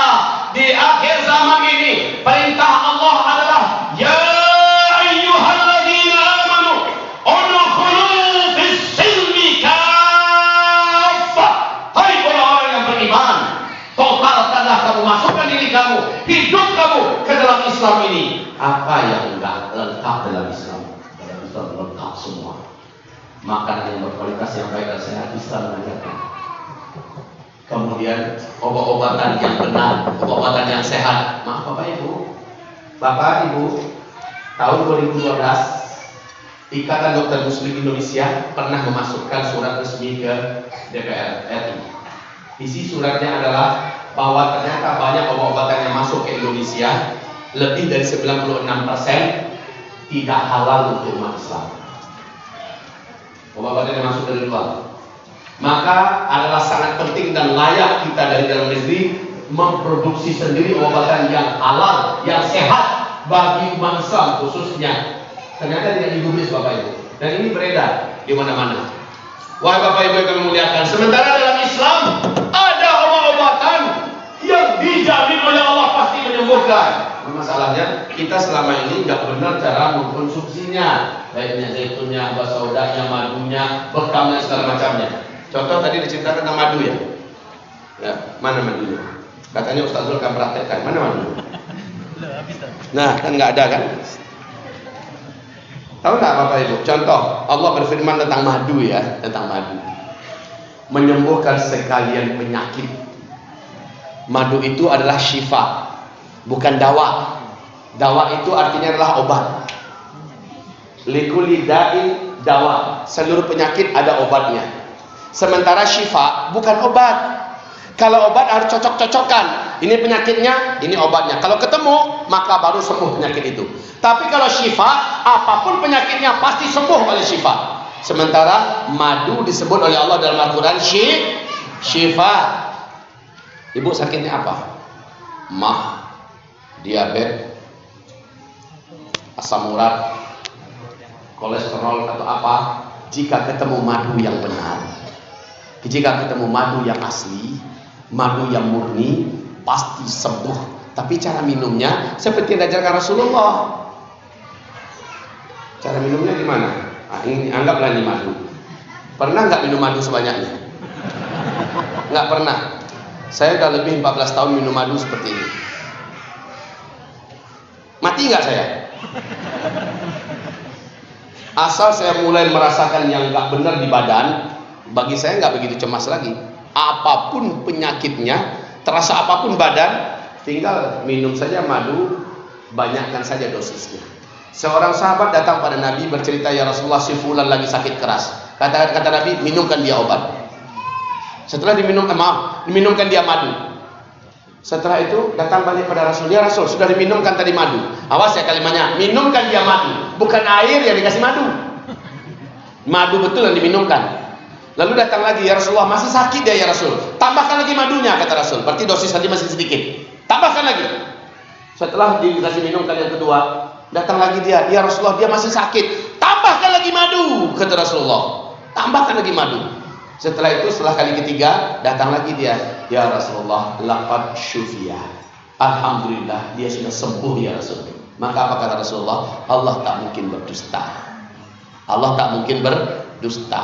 Madu ini kalau mau cepat sembuh, minum yang benar. Cara minum yang benarnya adalah madunya yang diminum. Sayang ya, ini air putih. Kalau ini madu, saya buktikan pada Bapak Ibu bagaimana saya meminumnya sampai habis.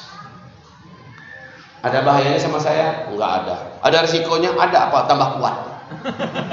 Tambah kuat, tambah sehat. Alhamdulillah, 18 anak apa? Saya bisa angkat anak, 2 orang sini, 2 orang sini. Dan kita bisa pacu lari. Iya, alhamdulillah saya begini-begini, usia udah 46 tahun, bisa menunggang kuda. Jarak puluhan kilometer itu menunggang kuda, padahal di atas kuda itu 10 menit aja sama dengan lari 1 jam tanpa berhenti. capeknya. Masya Allah. Lihat nggak Mahathir Muhammad, cara berjalannya bagaimana? Mahathir Muhammad usia 93 tahun beliau. Cara berjalannya kan tegak. Cara berjalannya nggak ada begini. Padahal usianya sudah 93 tahun.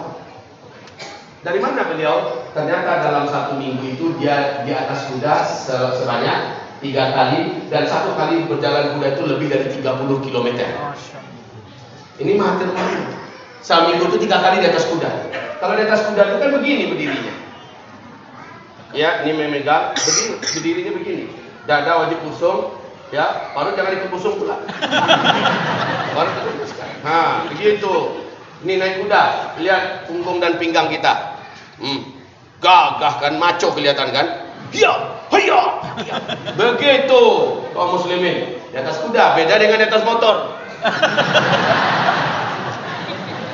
Coba aja. Jadi udang, bengkok.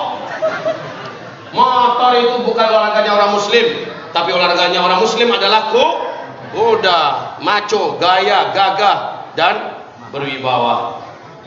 Begitu. Nah ini bisalah kita. Ayahanda saya 107 tahun, Mas Mul. 107 tahun ayah umur dia kan. Kalau hijriahnya 111 tahun. 111 tahun ayah saya. Jalannya lebih cepat daripada saya. Baca Quran tanpa pakai kacamata. Al-Qurannya kecil lagi. Pendengarannya nyaring. Ini nikmat dari Allah semua untuk beliau ya. Pendengarannya nyaring. Ngomongnya, bicara tentang dunianya, bicara tentang bisnis, lancar. Masya Allah ya. Dan cita-citanya ada satu saja, meninggal di tanah suci. Borosnya beliau untuk sedekah dan infak itu Masya Allah. Padahal beliau hobinya dagang.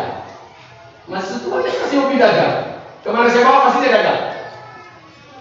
Apa kelebihan Buya yang tercinta? Beliau hobi baca Quran. Beliau tidak pernah mau melepaskan Quran dari tangannya. Quran itu udah lecek Pak di tangan Buya itu. Di rumah ada Al-Quran baru. Sudah ada halaman-halamannya nih. Yang Al-Quran ini ada halaman sekian dibaca. Nanti beliau akan tamatkan dalam 1 bulan itu bisa kali 3 kali atau 4 kali khatam dalam 1 bulan. Karena Al-Qurannya beda-beda. Yang satu di bawahnya nggak pernah lepas. Sementara sekarang baru saya tahu Al-Quran itu mengandung energi nano ketika memegangnya. Energi nano itu, teknologi nano, kalau kita pegang, seluruh tubuh kita ini akan mengalami peremajaan. Hanya megang aja, Masya Allah. Coba bedakan dengan megang setan gepengnya. Coba bedakan. Ketika kita pegang, radiasinya mulai mengenai kita, ya kan? Coba pegang ini, melemah Pak. Melemah, sudah bergantungan ini lemah ini. Tapi pegang Al-Quran, sudah bergantungan akan kuat. Kaum muslimin, itulah barokahnya Al-Quran. Makanya kemana-mana ini jangan masuk kemari. Ini radiasinya bahaya loh Pak. Tulangnya jadi payah. Alat vitalnya juga menjadi berkendala. Taruh di sini yang paling berbahaya nih. Taruh di sini. Benda nih. Kalau perlu, kalau nggak dipakaikan, matiin. Atau pakai mode pesawat supaya sinyalnya tidak membahayakan. Taruh di tas. Saya bukan hanya ngomong ya. Baik Bapak Ibu, sebenarnya ini entah pengajian entah apa sekarang namanya. Ini bagi saya agak unik yang Tuhan ini. Mestinya kajian saya fokus ini, kajian saya sudah global warming. Baik hamba-hamba Allah yang kami muliakan, sudah jelas oleh kita kunci penyelamat akhir zaman ini adalah larikanlah dirimu dan keluargamu ke dalam Islam yang kafah. Stop, tidak ada lagi teori yang lain. Tidak ada urusan yang tidak ada dibahas oleh Islam. Urusan makanan, obat-obatan, pendidikan. Pendidikan yang terbaik tetap pendidikan Islam.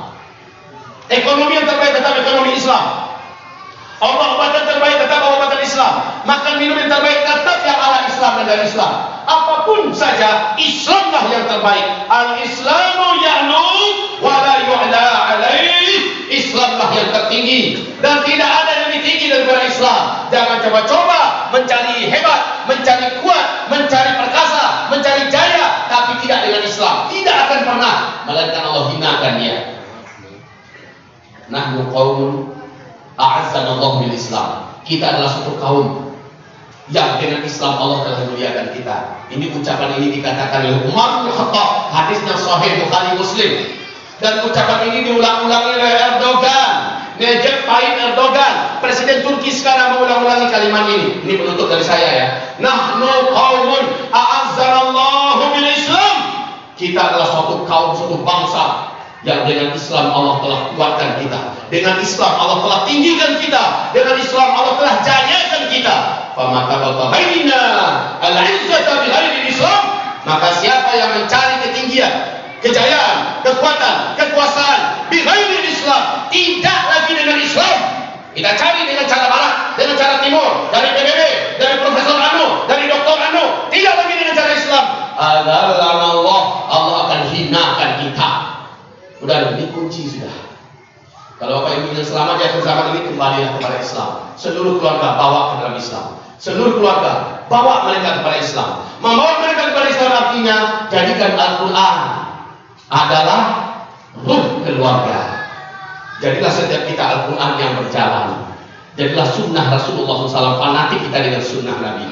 Selesai Pak, insya Allah lan tadillu abada. Selama-lamanya kamu tidak akan bisa sesat, dan tidak ada yang akan menyesatkan kamu selama-lamanya. Semoga bermanfaat semua yang saya sampaikan, dan banyak ketergelinciran lidah, kesalahan bahasa, mohon maaf. Sekali lagi saya katakan, jarang saya ceramahnya kayak gini, yang tak kemana-mana. Tetapi mudah-mudahan banyak pesan-pesan yang memiliki hikmah dan manfaat yang besar. Ada manfaatnya nggak kira-kira ceramahnya? Alhamdulillah. Semoga Allah ampuni saya. Baik Bapak Ibu, ini kitab ini ada di luar tentang masalah akhir zaman. Oh, tidak ada. Baik, barakallahu fiik. Kita tutup dengan doa. Baik. Ada tanya jawab? Silakan. Alhamdulillah, jazakumullah khairan katsiran kami ucapkan atas pemaparan materinya yang sangat luar biasa. Walaupun gak fokus ke pengajian, cuman masya Allah ini sangat manfaat untuk pendidikan anak kita, keluarga kita di akhir zaman. Semoga apa yang telah disampaikan mampu membawa keluarga kita istiqomah dan terhindar fitnah dari fitnah akhir zaman. Allahumma amin. Akan ada tanya jawab, masih ada waktu sampai jam 11. Silahkan bagi ibu-ibu, silahkan bisa ditulis saja. Bagi yang ikhwan mungkin bisa langsung bertanya. Dua dulu ya, dua dulu.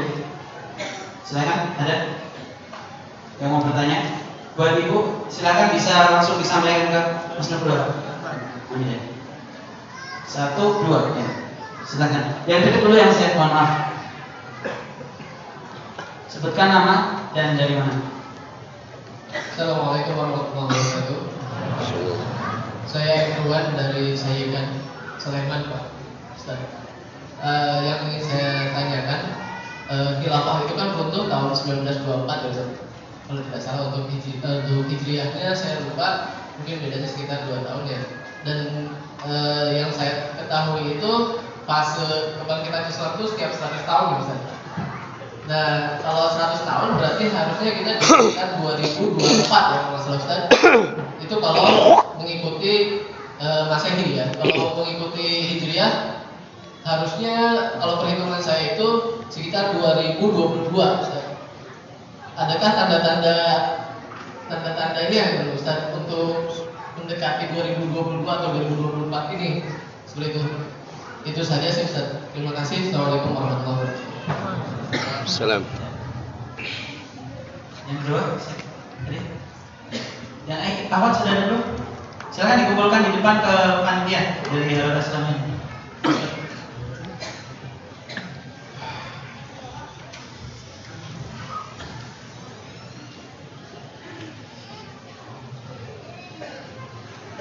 Bismillahirrahmanirrahim. Assalamualaikum warahmatullahi wabarakatuh. Ya Ustaz, ya yang saya ingin tanyakan mengenai akhir zaman ini Ustaz. Sebenarnya ada dua yang ingin saya tanyakan. Ya, yang pertama Ustaz, apakah boleh Ustaz saya atau kami ini mengharapkan agar Imam Mahdi ini cepat dibaiat agar umat Islam ini keluar dari penderitaan yang sangat keji Ustaz. Lalu yang kedua, saya dapat info kalau Ustaz kemarin habis dari Palestina dan habis dari melihat Danau Tigarias. Apa kabar sekarang Danau Tigarias, Ustaz? Ya, itu aja Ustaz. Terima kasih. Wassalamualaikum warahmatullahi wabarakatuh. Baik. Ya, 2 pertanyaan dulu Ustaz, silahkan dijawab. Ya. Pertama masalah kekhalifahan. Di dalam hadis riwayat Abu Daud, Rasulullah bersabda, Islam itu naik selama 700 tahun dan Islam akan turun selama 700 tahun. 700 naik, 700 turun. 1400. Yang dimaksud Nabi pasti hitungan tahun Hijriah, tahun Islam. Ya. Sekarang sudah 1441. Artinya sudah 41 tahun. Saya ulangi hadisnya, Islam naik selama 700 tahun, Islam akan turun selama 700 tahun, dan akan naik kembali. Tidak ada yang mampu menghentikan naiknya Islam. Berarti sejak tahun 1400 Islam sedang bergerak lagi menuju naik sampai sekarang. Berarti sudah 41 tahun Islam kembali naik. Kalau kita sejajarkan 1440, kita tarik ke belakang, diambil tahun Masehinya 1979. Pas itu 1440. Sejak 1979 Islam kembali bergerak naik. Naiknya ini berat, tapi tidak ada yang mampu menghentikan kebangkitan Islam ini. Makanya Barat sangat paham bahwa Islamlah yang akan memimpin dunia kembali. Mereka sangat paham. Gelagat-gelagat kebangkitan Islam itu nampak daripada kebangkitan umatnya. Nampak sekali. Coba lihat sekarang. Apakah saudara mau bersaksi? Anak-anak muda sekarang pada banyak yang sadar nggak? Banyak yang taat. Kalau dulu menghuni masjid hanya tua-tua udah bawa tanah, udah mau mati besok, baru ngisi masjid. Sekarang alhamdulillah yang ngisi masjid pengajian macam gini nih Pak, anak-anak muda. Ada yang nyelip 1-2 yang tua-tua kelihatan muda sekarang. Ya Bu ya. Lihat wanita-wanita muslimah kita berpakaian rapi begini. Ini ramenya sekarang 5 tahun belakangan ini, Masya Allah. Ya, kemudian penghafal-penghafal Quran bermunculan di seantero dunia. Orang-orang alim-alim bermunculan, semangat untuk menuju kepada kebangkitan Islam itu bergelora di seluruh dunia. Makanya kebaca oleh PBB, kebaca oleh negara besar bahwa yang akan memimpin dunia ke depan adalah Islam. Nah, ada orang-orang yang nggak senang, padahal dia Muslim loh. Kalau Islam memimpin dunia, Allah sudah sebutkan di dalam Al-Quran bahwa orang munafik itu sangat tidak senang kalau Islam ini yang kembali bangkit. Berarti orang munafik itu dah. Kalau ada orang-orang yang nggak senang Islam yang menang, yang jaya, yang bangkit, maka jelas dia adalah orang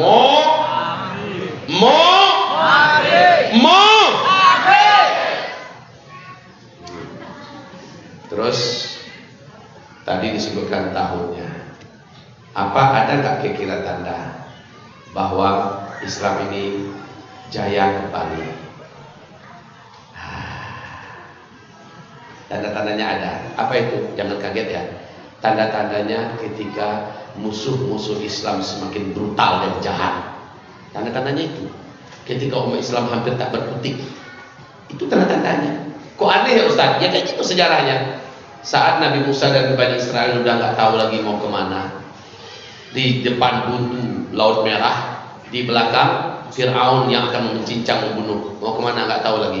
Disitulah Allah tenggelamkan Fir'aun dengan seluruh bala tentaranya. Terbalik langsung keadaan. Musa dan Bani Israel lah yang menjadi pewaris bumi. Contoh. Yang kedua, Nabi Muhammad udah nggak tahu langkah apa yang mau dibuat. Mereka diembargo 3 tahun berturut-turut. Tidak sedikit sahabat yang meninggal dunia. Bahkan Bunda Khadijah, istri kandung beliau, istri tercinta beliau, meninggal dunia dalam embargo tersebut. Paman sebagai tiang tulang punggung dakwahnya meninggal dunia dalam embargo tersebut. Banyak anak-anak sahabat yang bergelimpangan meninggal. Betul-betul mematikan embargo itu. 3 tahun di Mekah, nggak tahu mau kemana. Allah langsung berikan solusi. Solusi ini menjadikan Nabi langsung berkuasa dan para sahabat menjadi kuat dan Mekah dikalahkan. Kan begitu. Jadi apa tanda-tanda bahwa Islam akan menang? Tanda-tandanya ketika umat Islam makin tidak berkutik, ketika musuh Islam makin jahat. Itu tandanya. Coba lihat fase keempat.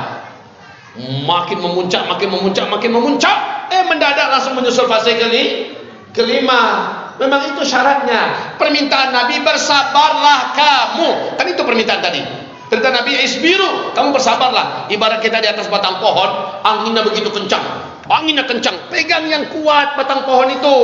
Pegang yang kuat. Jangan sebelah tangan pakai ngantuk-ngantuk lagi. Biar nggak jatuh. Banyak berjatuhan di fase keempat ini, banyak berjatuhan. Jadi pegang yang erat Islam ini. Kal qabid alal jumrah, seperti orang yang menggenggam batu bara yang menyala. Walaupun tangan terasa terbakar dan haus, sabarlah, sabarlah, jangan lepaskan. Kalau lepaskan, Islam lepas dari dirimu. Engkau tahan, engkaulah manusia terbaik yang nilai kualitas pahalamu di mata Allah setara dengan 50 kali lipat pahalanya para sahabat. Allahu Akbar. Jadi permintaan Nabi di masa ini pas kepadanya, bersabarlah. Kau masukkan kemana anakmu? Ke pesantren. Baiklah, ke pesantren. Mau jadi apa anak kau nanti? Biar sabarlah dengan cemehan orang yang cemeh. Sabarlah. Kita lihat aja nanti anak siapa yang paling baik, anak siapa yang paling berprestasi, anak siapa yang paling soleh, anak siapa yang paling dibanggakan nanti. Lihat, anak ini menjadi pecandu narkoba, menjadi morfinis, menjadi seorang penjahat dan sebagainya. Sementara anak kita menjadi manusia yang paling berguna di tengah masyarakat, santun kepada kita dan mahal harganya. Masya Allah. Kita lihat aja nanti. Sekarang ini sabarlah. Orang mencemeh itu biar aja. Orang yang mengatakan kita intoleran, orang yang mengatakan kita radikal, orang yang mengatakan kita teroris, biarin. Kita lihat aja nanti. Kita bersabar. Kita tidak akan jatuh oleh kata-kata mereka. Apa kau tuh pakai jilbab macam kemah berjalan? Begitu bahasa biasa Pak. Nggak apa-apa. Ini saudaraku yang pakai jenggot ini kan teroris dibilangnya nih. Pakai jenggot asal lewat kita mbeh katanya. Yang kambing dia atau kita? Yang bebek kan dia. Udah biarin. Begitu aja. Saudaraku, sabarlah. Pada masa itu kalian bersabarlah. Oke. Pertanyaan tadi yang di sana apa tadi ya? Imam Mahdi. Kenapa nggak sekarang aja kita baiat? Saudaraku, kalau saya tahu Imam Mahdi di mana, sekarang saya langsung lari ke dia. Masalahnya saya nggak tahu Imam Mahdi itu di mana sekarang. Kalau saya tahu, saya tinggalkan antum di sini. Saya duluan ke sana. Saya bisa bahasa Arab, mumpung badan masih kuat. Ya, saya ngerti seluk-beluk Arab. Masalahnya saya kan nggak tahu. Saya hanya ditugaskan menyampaikan tanda-tanda kemunculan Imam Mahdi itu yang boleh dikatakan 95-96% tanda-tanda itu udah ada sekarang. Berarti sebentar lagi insya Allah. Antum nggak sabar ya?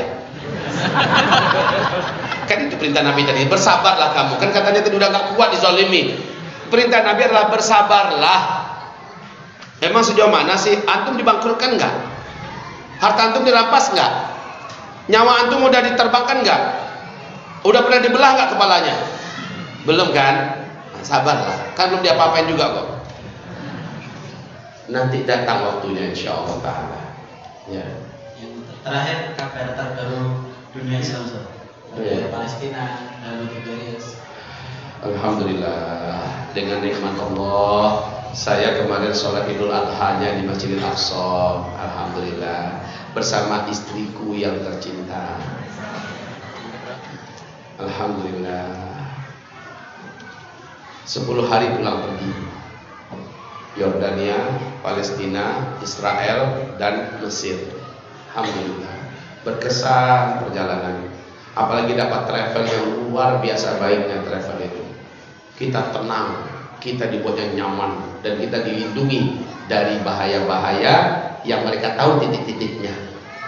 Mereka juga hindarkan kita jangan sampai dapat hotel yang bukan muslim yang punya, jangan sampai belanja ke toko yang bukan muslim. Mereka betul-betul jaga kita agar kita jangan sampai melakukan hal yang membahayakan kita. Alhamdulillah, Allah kasih kami travel yang bagus. Insyaallah kaum muslimin, beritanya tentang Danau Tiberias sekarang ini seperti yang saya gambarkan. Memang ada kenaikan sedikit debit airnya karena sebelumnya Danau Tiberias ini sumber kehidupan dan air untuk bangsa Yahudi di Israel, ya. Tapi sejak mereka sudah mengalihkan, ketika air Danau Tiberias sudah melewati garis merah, sudah sampai di garis hitam, makin berbahaya, debitnya makin sangat sedikit.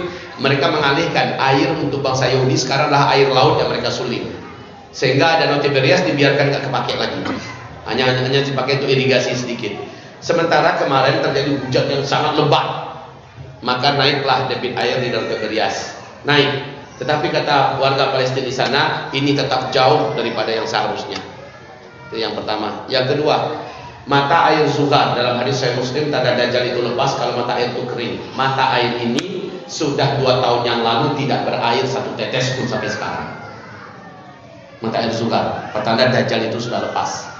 Yang ketiga adalah kebun kurma di Baisan. Nah, kemarin itu saya nggak yakin kalau saya dibawa itu ke Baisan. Yang saya tahu Baisan itu adalah perbatasan antara Yordania dengan Palestina. Sementara yang kebun kurma Baisan kata guide saya itu dekat dengan Danau Tiberias. Nah, saya nggak percaya ini. Saya nggak percaya. Pasti bukan ini yang disebut dengan kebun kurma Baisan. Informasi yang saya dengar, kebun kurma Baisan sudah tidak berbuah. Sementara itu buahnya lebat. Apa ingin nyenangin hati saya? Nggak tahu dia kali ya. Kalau saya tak akhir zaman. Dia katakan ini yang kebun kurma. Kata saya, enggak, ini bukan kebun kurma. Dia pandai pula bahasa Indonesia. Iya, ini kebun kurma. Iya, memang ini kebun kurma. Tapi yang di Baisan itu bukan ini, saya bilang. Dia diam. Ya sudah, kalau begitu diam berarti memang bukan. Baik, kaum muslimin yang memuliakan, itu ya. Dan kondisi sekarang, alhamdulillah, Israel telah mendapatkan Yerusalem secara jahat dan zalim sebagai ibu kota mereka, dengan mulut si sumbar besar yang berambut pirang, Donald Bebek. Kenapa saya katakan alhamdulillah? Berarti tak lama lagi insyaallah taala Baitul Maqdis Palestina akan dibebaskan oleh hamba-hamba Allah yang terkuat yang akan datang nanti membebaskan Palestina. Syaratnya Baitul Maqdis kembali dijajah oleh musuh Allah dan musuhku, kata Rasul. Barulah nanti Baitul Maqdis dibebaskan, dan saat itulah khilafah Islamiyah nanti diumumkan di Baitul Maqdis Palestina. Dan saat itu Palestina akan menjadi negeri yang teraman, negeri yang paling tenang. Dan saat itu Madinah Al-Munawwarah sedang kacau-kacaunya, Makkah sedang kacau-kacaunya, dan kekacauan Makkah Madinah sudah nampak di ujung tanduk sekarang. 3 orang calon raja, dan mereka pegang urusan militer, kekuasaan dan kekayaan sekarang di Arab Saudi. Nunggu Raja Salman meninggal aja. Udah meninggal Raja Salman, nanti mereka akan kelahi, lalu kekacauan pun terjadi. Dan Nabi mengatakan nanti di akhir zaman akan ada tahun di mana umatku tidak bisa melaksanakan haji dan umrah. Kenapa? Karena keamanan tidak terjamin di sana. Dan saat itu kata Nabi, negeri yang paling aman adalah Palestina. Sekarang ini anjuran saya kepada kita semua yang udah biasa umrah, Mekah Madinah, Mekah Madinah, Mekah Madinah, Mekah Madinah, Mekah Madinah, Mekah Madinah. Saya sarankan ke depan berazamlah untuk berangkat ke Palestina. Insyaallah aman nggak Ustaz? Dijamin aman dengan izin Allah. Selama kita udah dikasih visa oleh Israel, selama mereka udah kasih visa kepada kita, maka kita akan mereka jaga di situ. Mereka nggak akan berani macam-macam dengan kita. Dengan izin Allah lah ya, dengan izin Allah Subhanahu Wa Taala. Tapi kalau visa kita nggak keluar, berarti mereka sudah melihat kita ini ada sesuatu yang mereka curigai. Udah, kalau visa sudah ada, insyaallah kita akan Allah izinkan masuk ke dalam. Baik. Perkelahian yang terjadi kemarin pas hari Idul Adha itu, kami memang sedang ada di sana. Ini salah satu contoh ya. Kami orang-orang asing, pendatang, penziarah, disuruh keluar dulu. Setelah keluar baru mereka kelahi antara Yahudi dengan Israel. Baru mereka kelahi. Jadi mereka pastikan kita nggak ada di dalam. Ya, cukup. Oke. Masih ada 3 menit, Ustaz. Ini saya rangkum saja pertanyaannya terkait pendidikan tadi, Ustaz. Ada beberapa pertanyaan terkait pendidikan saya rangkum. Saya guru SD di SD negeri, Ustaz. Apa yang harus saya lakukan untuk berperan dalam mendidik anak-anak di akhir zaman kalau sudah terlanjur menjadi seorang guru? Dan juga apa langkah kami untuk berkecimpung di sekolah Islam yang tadi negeri, yang ini sekolah Islam tapi sudah bercampur dengan kurikulum dinas? Nggak apa-apa Bu, orang yang sudah terlanjur menjadi guru, pekerjaan guru itu mulia. Apapun yang ibu ajar, ibu ngajar matematika, ibu ngajar apa saja, yang penting masukkan nilai-nilai Islami dalam pelajaran ibu. Nggak usah pula keluar, habis dengarkan ceramah ini keluar mau ngajar di Kutab. Kutab itu punya standar untuk menjadi gurunya. Nah ibu sudah ngajar, sudah ada peluangnya, ya. Atau dengarkan ceramah saya langsung resign. Akhirnya pengajian saya dikatakan pengajian sesat nanti. Baik ya, tetap aja ngajar. Pekerjaan ibu sudah mulia. Sekali lagi saya katakan, masukkan nilai-nilai agama setiap ibu ngajar kepada anak-anak didik kita. Itu paling. Berikutnya, bagaimana agar kompak suami dan istri dalam mendidik anak, satu visi, Ustaz? Ini yang saya perhatikan. Bapak-bapak jarang mau diajak kompak. Kalau sekolah minta agar bapak ibu yang datang ke sekolah, pasti bapak ngirim ibu terus. Betul tidak? Betul. Betul bu? Makanya anak nggak jadi-jadi bu. Pak, kewajiban mendidik anak dalam Islam bukan pada istri. Dengarkan saya bersaksi. Demi Allah, kewajiban mendidik anak adalah pada bapak. Bapak rektornya, bapak kepala sekolahnya, bapak gurunya. Adapun istri hanya asisten. Kalau nggak ada bapak, power yang ada pada bapak itu diperlukan oleh anak. Anak akan bawa lewat kalau hanya ibu. Anak akan manja, cemen, cengeng, dan tidak akan terbentuk kalau hanya ibu. Adanya bapak. Jadi kalau bapak diminta datang oleh pihak sekolah Islam, bapak wajib datang. Gandeng tangan istri, bawa anak. Dengarkan apa yang dikatakan oleh saya saja. Walaupun saya, ya kalau untuk Ahlul Fas itu saya imam besarnya. Anak-anak saya sekolah di sana. Tapi kalau diminta datang, waktunya saya ada, saya pasti datang. Walaupun saya ada janji dengan saya batalkan, saya datang. Saya dengarkan. Pada itu maaf ya, anak buah saya istilahnya. Guru-guru saya dengarin. Anak ustaz sekarang macam gini, ya. Anak ustaz begini, iya. Saya dengarkan. Lalu apa kelemahannya? Apa yang saya lakukan? Saya tanya itu Pak. Saya sibuk, bapak sibuk. Tapi kesibukan kita paling pertama adalah mendidik anak kita. Untuk anak kita itu kita berarti hidup ini. Sekarang untuk anak kita katakan kita sibuk, kita cari duit. Apalagi yang paling bahayanya ibu disuruh pergi, bapak main game di rumah, keterlaluan. Jadi memang harus kompak, bapak ibu harus kompak. Sekali lagi, ibu hanya asisten.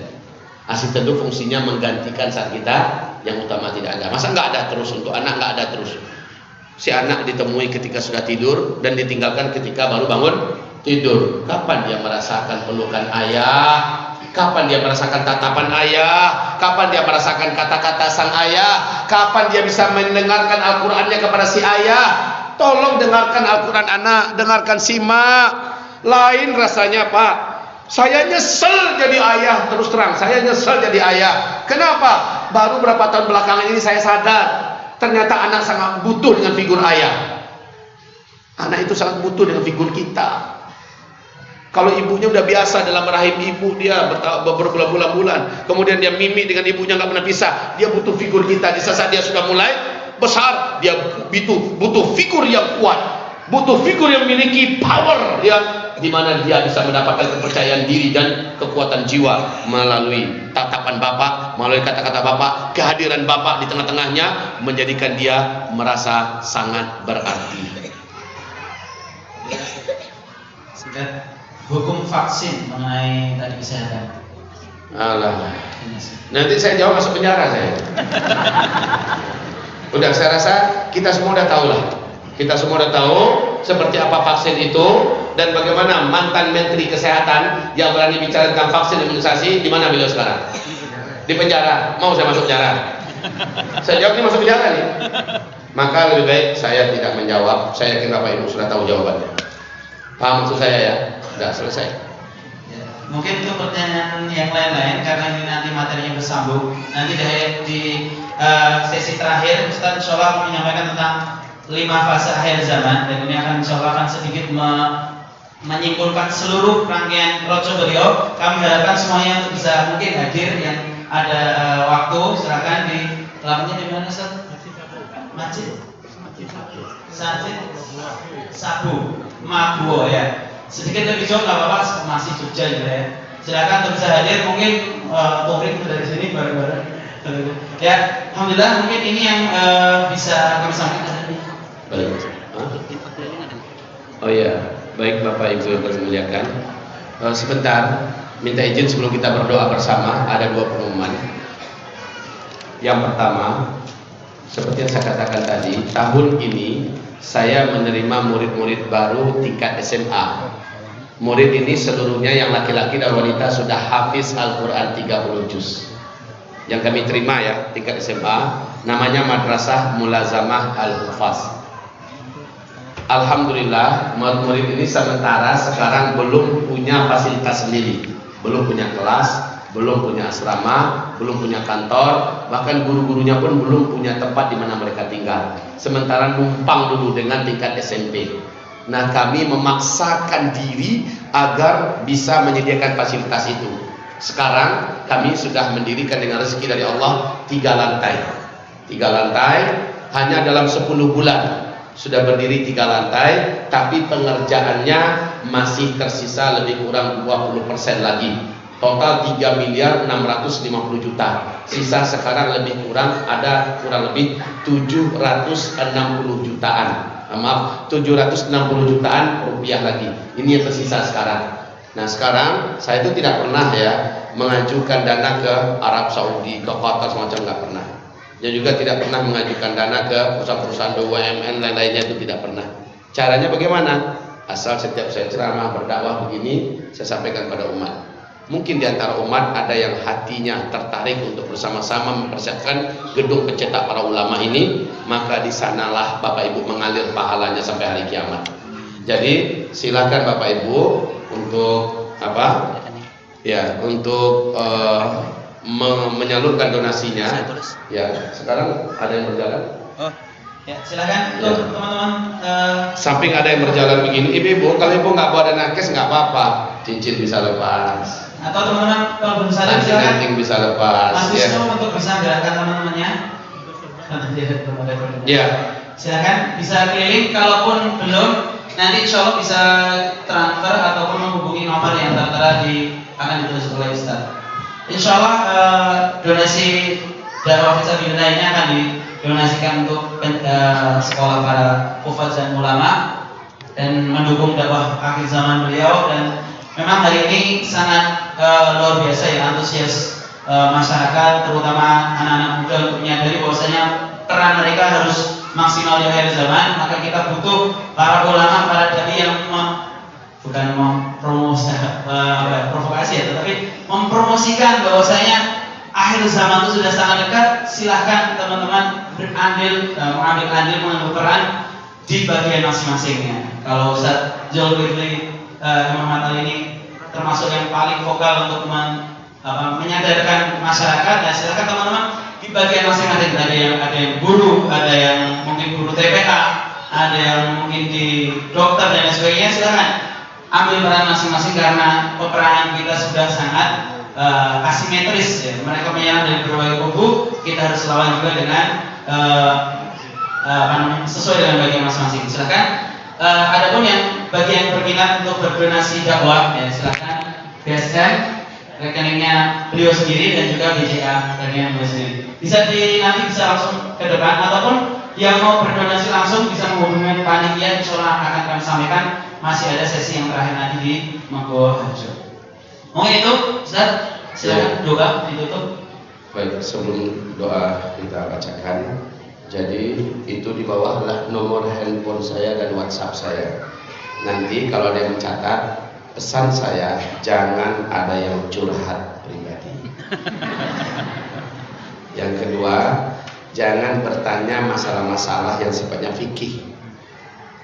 Silakan banyak ustaz-ustaz kita yang lain tuh banyak, tanyakan pada mereka masalah darah haid, masalah tayamum, masalah apa ya, masalah puasa sunat ini jangan tanyakan kepada saya. Bukan saya nggak bisa jawab, tapi puluhan ribu masuk satu hari ke SMS, kan puyeng juga saya. Jadi kalau pertanyaan tentang akhir zaman baru cocok. Pertanyaan tentang akidah, tentang isi tafsir Al-Quran, insya Allah memang bidang saya adalah akidah dan tafsir, gitu ya. Dan itu untuk konfirmasi, siapa yang sudah transfer bisa konfirmasi ke sana. Ustaz, saya sudah transfer, saya ambil Ustaz 1 meter. 1 meter itu berapa? 2.300.000. Sisanya sekarang 320 meter ya, dari 1.440 meter, sisa sekarang 320 meter. Itu kalau 1 meternya adalah 2.300.000. Ustaz, saya ambil 1 meter. Ustaz, saya ambil 10 meter. Tapi Ustaz tolong doakan kedua anak saya bisa jadi hafiz Al-Quran. Insya Allah kita mendoakannya. Sebutkan nama anaknya di SMS itu, dikonfirmasi. Sebutkan, Ustaz saya minta agar Ustaz suami saya dikasih oleh Allah hidayah. Saya sudah bantu Ustaz pesantren hanya mampu 6 sak semen. Jadilah itu, walaupun hanya segitu harus ke sana. Baik, semoga bermanfaat. Apa yang Bapak serahkan bukan untuk saya, tapi untuk agama Allah. Allah kembalikan pada Bapak Ibu minimal 10 kali lipat, dan Allah berkahi harta yang masih di tangan Bapak Ibu semuanya. Ya, semoga harta ini menjadi pelindung Bapak Ibu di akhir zaman. Mari sekarang kita baca doa. Oh ya, sebentar. Ini adalah kesturi, tanda besar kiamat yang ketujuh apa tadi? Angin lembut, Jadi siapa? angin lembut, sejuk, berbau wangi, kesturi. Tapi angin ini mematikan. Beda dengan ini. Ini memang kesturi, bukan dicium langsung mati. Insya Allah tidak. Ini bibit asli, original, kita datangkan dari luar negeri, dan saya ruqyah. Saya ruqyah. Gunanya apa? Diruqyah dengan ayat-ayat penghancur dan pengusir jin dan syaitan yang terlaknat. Tidak sedikit di antara kita umat Nabi Muhammad yang masuk setan melalui pembuluh darahnya dan bertempat tinggal di sana, lalu membuat kerusakan di tubuh kita. Ada yang memiliki tindak tanduk dan perangai yang tidak normal, marah yang tidak terkendali, pelupa akut, mimpi-mimpi buruk, setiap sholat gak pernah khusyuk, kalau baca Quran baru 2-3 baris sudah ngantuk, sementara baca WhatsApp berjam-jam sembuh, baca koran berlembar-lembar bisa, ya, asal dengarkan khutbah Jumat pasti tidur tuh. Nah, kalau ada orang-orang macam itu dan juga ada hal-hal lainnya, maka cara menggunakannya saya selalu ajarkan, usapkanlah di umum muhis di dasar kepala kita, usapkan, kemudian di belakang telinga, kemudian di kedua urat nadi kita. Setelah itu, kalau memang ada gangguan, sering Victor, pikiran kotor, oleskan kemari, oleskan ke sini.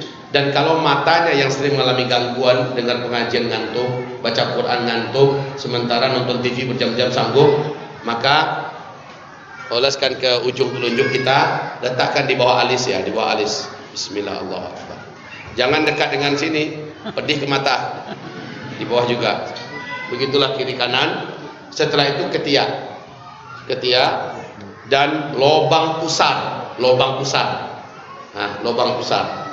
Setelah itu Bapak Ibu yang kami muliakan, berdoalah pada Allah. Ya Rabb, jika di tubuh hamba memang bersarang jin-jin dan setan yang jahat, yang membuat selama ini hamba kehilangan kekhusyukan dalam ibadah, yang membuat selama ini hamba punya emosi yang tidak terkendali, yang membuat selama ini hamba sangat pelupa dan pelupa akut, yang membuat selama ini hamba menjadi benci saja melihat istri, benci saja melihat suami, dan mendadak saja hamba merasa tidak kehilangan ketenangan dan sebagainya. Jika memang mereka di tubuh hamba, ya Allah, maka jadikanlah wewangian dari parfum kecintaan Rasulullah ini, ya Rabb, yang telah diruqyah, Engkau jadikan pengusir mereka dari tubuh hamba.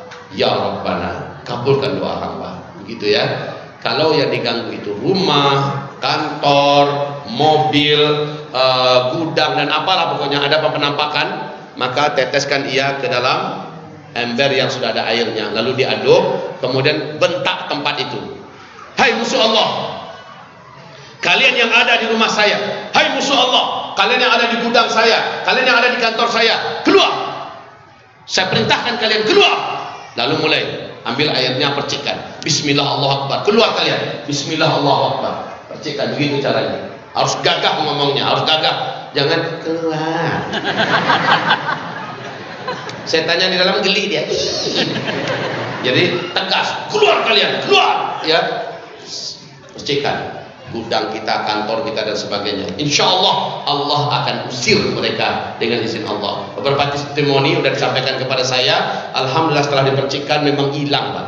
Nggak ada lagi gangguan, tidak ada lagi penampakan. Semoga berhasil, semoga ditolong oleh Allah Subhanahu Wa Taala. Dan ini keuntungannya ada 70.000 ya, 70.000 keuntungannya untuk agama Allah Subhanahu Wa Taala. Masya Allah. Harganya 200.000. Ini bibit asli. Kalau diusapkan ke pakaian, Pak, 3-4 hari ini nggak pernah hilang baunya. Kalau bibit asli itu selalu mahal, bahkan harusnya lebih tinggi daripada itu. Tapi ini untuk agama Allah Subhanahu Wa Taala. Semoga bermanfaat apa yang kami sampaikan, dan mari kita berdoa pada Allah Subhanahu Wa Taala. Oh ya, sebentar, bagi yang mau pesan, silakan pesan madu yang sudah saya ruqyah, dan madunya madu asli, bukan madu dalam artian yang lain, tapi madu yang sebenarnya. Karena madu artian yang lain dibawa ke rumah ngamuk-ngamuk ibu, madu artian yang lain. Nah, kalau ini betul-betul madu yang sudah saya ruqyah, ya, alhamdulillah dengan kualitas kemasannya juga sangat enak, sangat indah dilihat mata, dan rasanya berkualitas tinggi. Madunya murni dan telah diruqyah. Silakan nanti kontak nomor OP nomor kedua. Mau pesan secara online bisa dikirimkan insya Allah. Hah? Nah, tulis Mas Mun. Tulis 0853 2-nya 4 kali 3408. Nomornya nomor baru. Yang mau berurusan dengan dakwah, jadwal dakwah saya beliau. Namanya Mas Mulyadi. Yang nomor email. Nomornya ini. Bukan ini yang untuk apa? Kalau ada yang memesan secara online, baik itu madu, baik itu 3RG, ramuan ruqyah racun gaib, ataupun kesturi ya. Ini ada di mana jawarannya? Sudah habis juga, Ustaz. Terus Untuk pemesanannya. baik, sekarang kita berdoa. Al-Fatihah. A'udzubillahi minasyaitonir rajim. Bismillahirrahmanirrahim. Alhamdulillahirabbil alamin arrahmanir rahim. Iyyaka na'budu wa iyyaka nasta'in. Ihdinas siratal mustaqim. Shiratal ladzina an'amta 'alaihim ghairil maghdubi 'alaihim waladdallin. Allahumma ighfir lil muslimina wal muslimat wal mu'minina wal mu'minat al ahya'i minhum wal amwat bi rahmatika ya sami'u qaribun mujibud da'wat. Rabbana zalamna anfusana wa in lam taghfir lana wa tarhamna lanakunanna minal khasirin.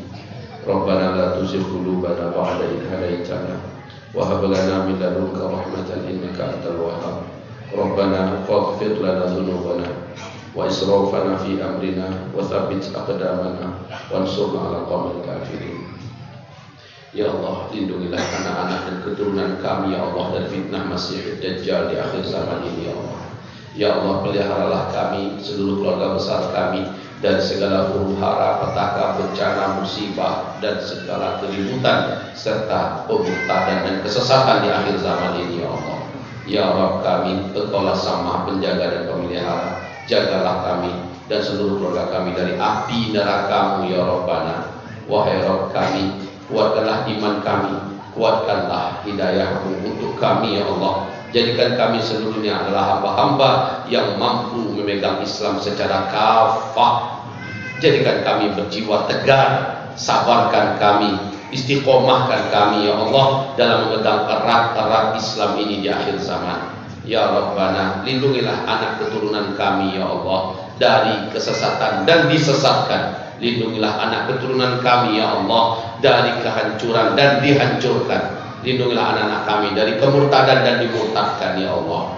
Wahai Rabb kami yang Maha Pengasih Maha Penyayang, selamatkanlah Indonesia kami yang tercinta ini ya Allah dari upaya-upaya tangan para pengkhianat, upaya-upaya para penjahat-penjahat yang ingin memecah belah, yang ingin melemahkan dan melumpuhkan Republik Indonesia ini dan ingin mengadu domba sesama anak bangsa. Ya Allah, tolonglah Papua kami, tolonglah Papua kami, tolonglah Papua kami ya Allah. Tolonglah umat Islam dan kaum muslimin di Papua sana ya Rabbana.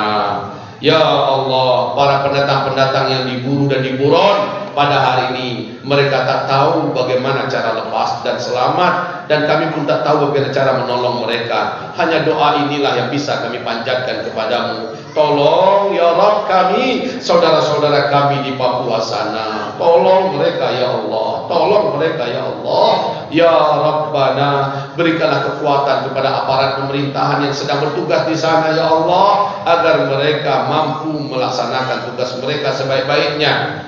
Kuatkanlah kembali TNI kami ya Allah. Jagalah Polri yang sedang bertugas di sana ya Allah. Mereka juga tidak luput menjadi korban. Wahai Rabb kami, ada penjahat-penjahat, aktor-aktor yang berusaha memisahkan antara Papua dari Republik Indonesia. Ada aktor-aktor yang memang sengaja menimbulkan kekacauan, kepanikan dan pertumpahan darah ya Allah di Papua sana, sehingga mata dunia tersorot ke arah Indonesia dan akhirnya memberikan dukungan kepada Papua untuk merdeka. Maka siapapun aktor ini ya Allah, kami berdoa kepadamu, hancurkan mereka ya Rabb kami, binasakan mereka ya Rabb kami, azab mereka ya Rabb kami, tenggelamkan mereka ke dalam perut bumi-Mu ini ya Allah. Ya Rabb kami, busukkanlah jiwa mereka, busukkanlah badan mereka, dan busukkanlah masa depan mereka, tenggelamkan mereka ke dalam perut bumi-Mu ini ya Allah. Siapapun yang memimpin Indonesia saat ini dan ke depan, mereka menjaga keadilan, mereka menegakkan kebenaran, mereka sayang kepada kami dan menghormati Islam dan para ulama, dan mereka menjaga kesatuan dan persatuan Republik Indonesia. Mereka amanah menjaga Republik Indonesia dan NKRI ini. Siapapun mereka ya Allah, mereka takut kepadamu dan sayang kepada kami, maka jaga pula mereka dunia dan akhirat ya Allah. Selamatkan mereka dan keluarga mereka, dan masukkan mereka di tempat yang tertinggi di atas dalam surgamu kelak. Namun siapapun yang memimpin kami saat ini dan ke depan memimpin ya Allah, sementara merekalah yang jahat kepada kami, merekalah yang tidak adil, merekalah yang zalim, dan merekalah yang fitnah dan menzalimi para kiai-kiai kami, ulama-ulama kami, guru-guru kami, habib-habib kami, ustadz-ustadz kami, dan seluruh tokoh-tokoh nasional dan tokoh-tokoh warga dan masyarakat kami yang lurus, yang benar. Ya Allah, mereka berkhianat dengan Republik Indonesia, mereka berniat jahat dengan NKRI ini. Ya Rabb, siapapun mereka, sebagaimana Engkau mengazab Namrus, azablah mereka seluruhnya ya Allah. Sebagaimana Engkau habisi Fir'aun, habisi mereka ya Allah. Sebagaimana Engkau tenggelamkan Qarun dengan kesombongannya, tenggelamkan mereka ya Allah. Timpakan bencana yang dahsyat buat mereka, tapi tidak buat kami ya Allah. Izinkan kami mampu menyaksikannya ketika kami masih hidup ya Allah, dan gantilah untuk kami pemimpin yang lebih saleh, pemimpin yang taat, pemimpin yang takut kepadamu dan sayang kepada kami, pemimpin yang menjaga NKRI ini, pemimpin yang cerdas, pemimpin yang bijaksana dan perkasa, pemimpin yang mengangkat harkat derajat dan martabat Republik Indonesia ini kembali di mata dunia. Ya Allah, berikanlah kami pemimpin terbaik dari sisimu ya Allah. Allahumma amin ya rabbana amin. Bebaskanlah Masjidil Aqsa kami di Palestina ya Allah. Tolonglah saudara kami di seluruh negeri Syam. Tolonglah saudara kami ya Allah di Uyghur dan Rohingya. Tolonglah saudara kami di Yaman dan di Mesir. Tolonglah saudara kami di Jazirah Arabia dan di Asia Tenggara. Tolonglah saudara kami yang sedang berjuang ya Allah di seluruh permukaan bumimu ini dimanapun mereka berada. Ya waliyana waliyul mu'minin, ya habibal mu'minin, ya Rabbana ya akramal akramin. Ya Allah, kembalikanlah dalam keadaan selamat Habibuna Habib Rizik Syihab ke Indonesia ya Allah. Jagalah beliau dan peliharalah beliau dan keluarganya ya Allah. Kami mencintai Rasulullah dan mencintai dzurriyyatnya ya Rabbana. Siapapun yang berniat jahat kepada beliau, maka jika menurutmu mereka tidak berhak mendapatkan hidayah, maka kami memohon kepadamu segerakan azabmu untuk mereka ya Allah. Ya Rabb, jagalah Ustaz Abdul Somad, jagalah Ustaz Bakhtiar Nasir, jagalah Buya Syekh Tengku Zulkarnain, jagalah Gus Nur ya Allah, jagalah A'agim, lindungilah Habib-habib kami seluruhnya ya Allah, da'i-da'i ustaz-ustaz kami, ulama-ulama kami ya Allah. Ya Rabb, kami tidak tahu kepada siapa kami mengadukan kelemahan dan ketidakberdayaan kami kecuali hanya kepadamu ya Allah. Jika Engkau tidak menolong kami dan ulama-ulama kami, maka siapakah yang bisa melindungi dan menjaga kami? Ya Allah, jangan Engkau tinggalkan kami. Allahumma rabbana wa taqabbal minna du'a ya arhamar rahimin. Rabbana atina fid dunya hasanah wa fil akhirati hasanah wa qina adzaban nar. Subhana rabbika rabbil izzati amma yasifun wa salamun alal mursalin walhamdulillahi rabbil alamin. Mari kita baca surat Wal Asri. A'udzu billahi minasy syaithanir rajim.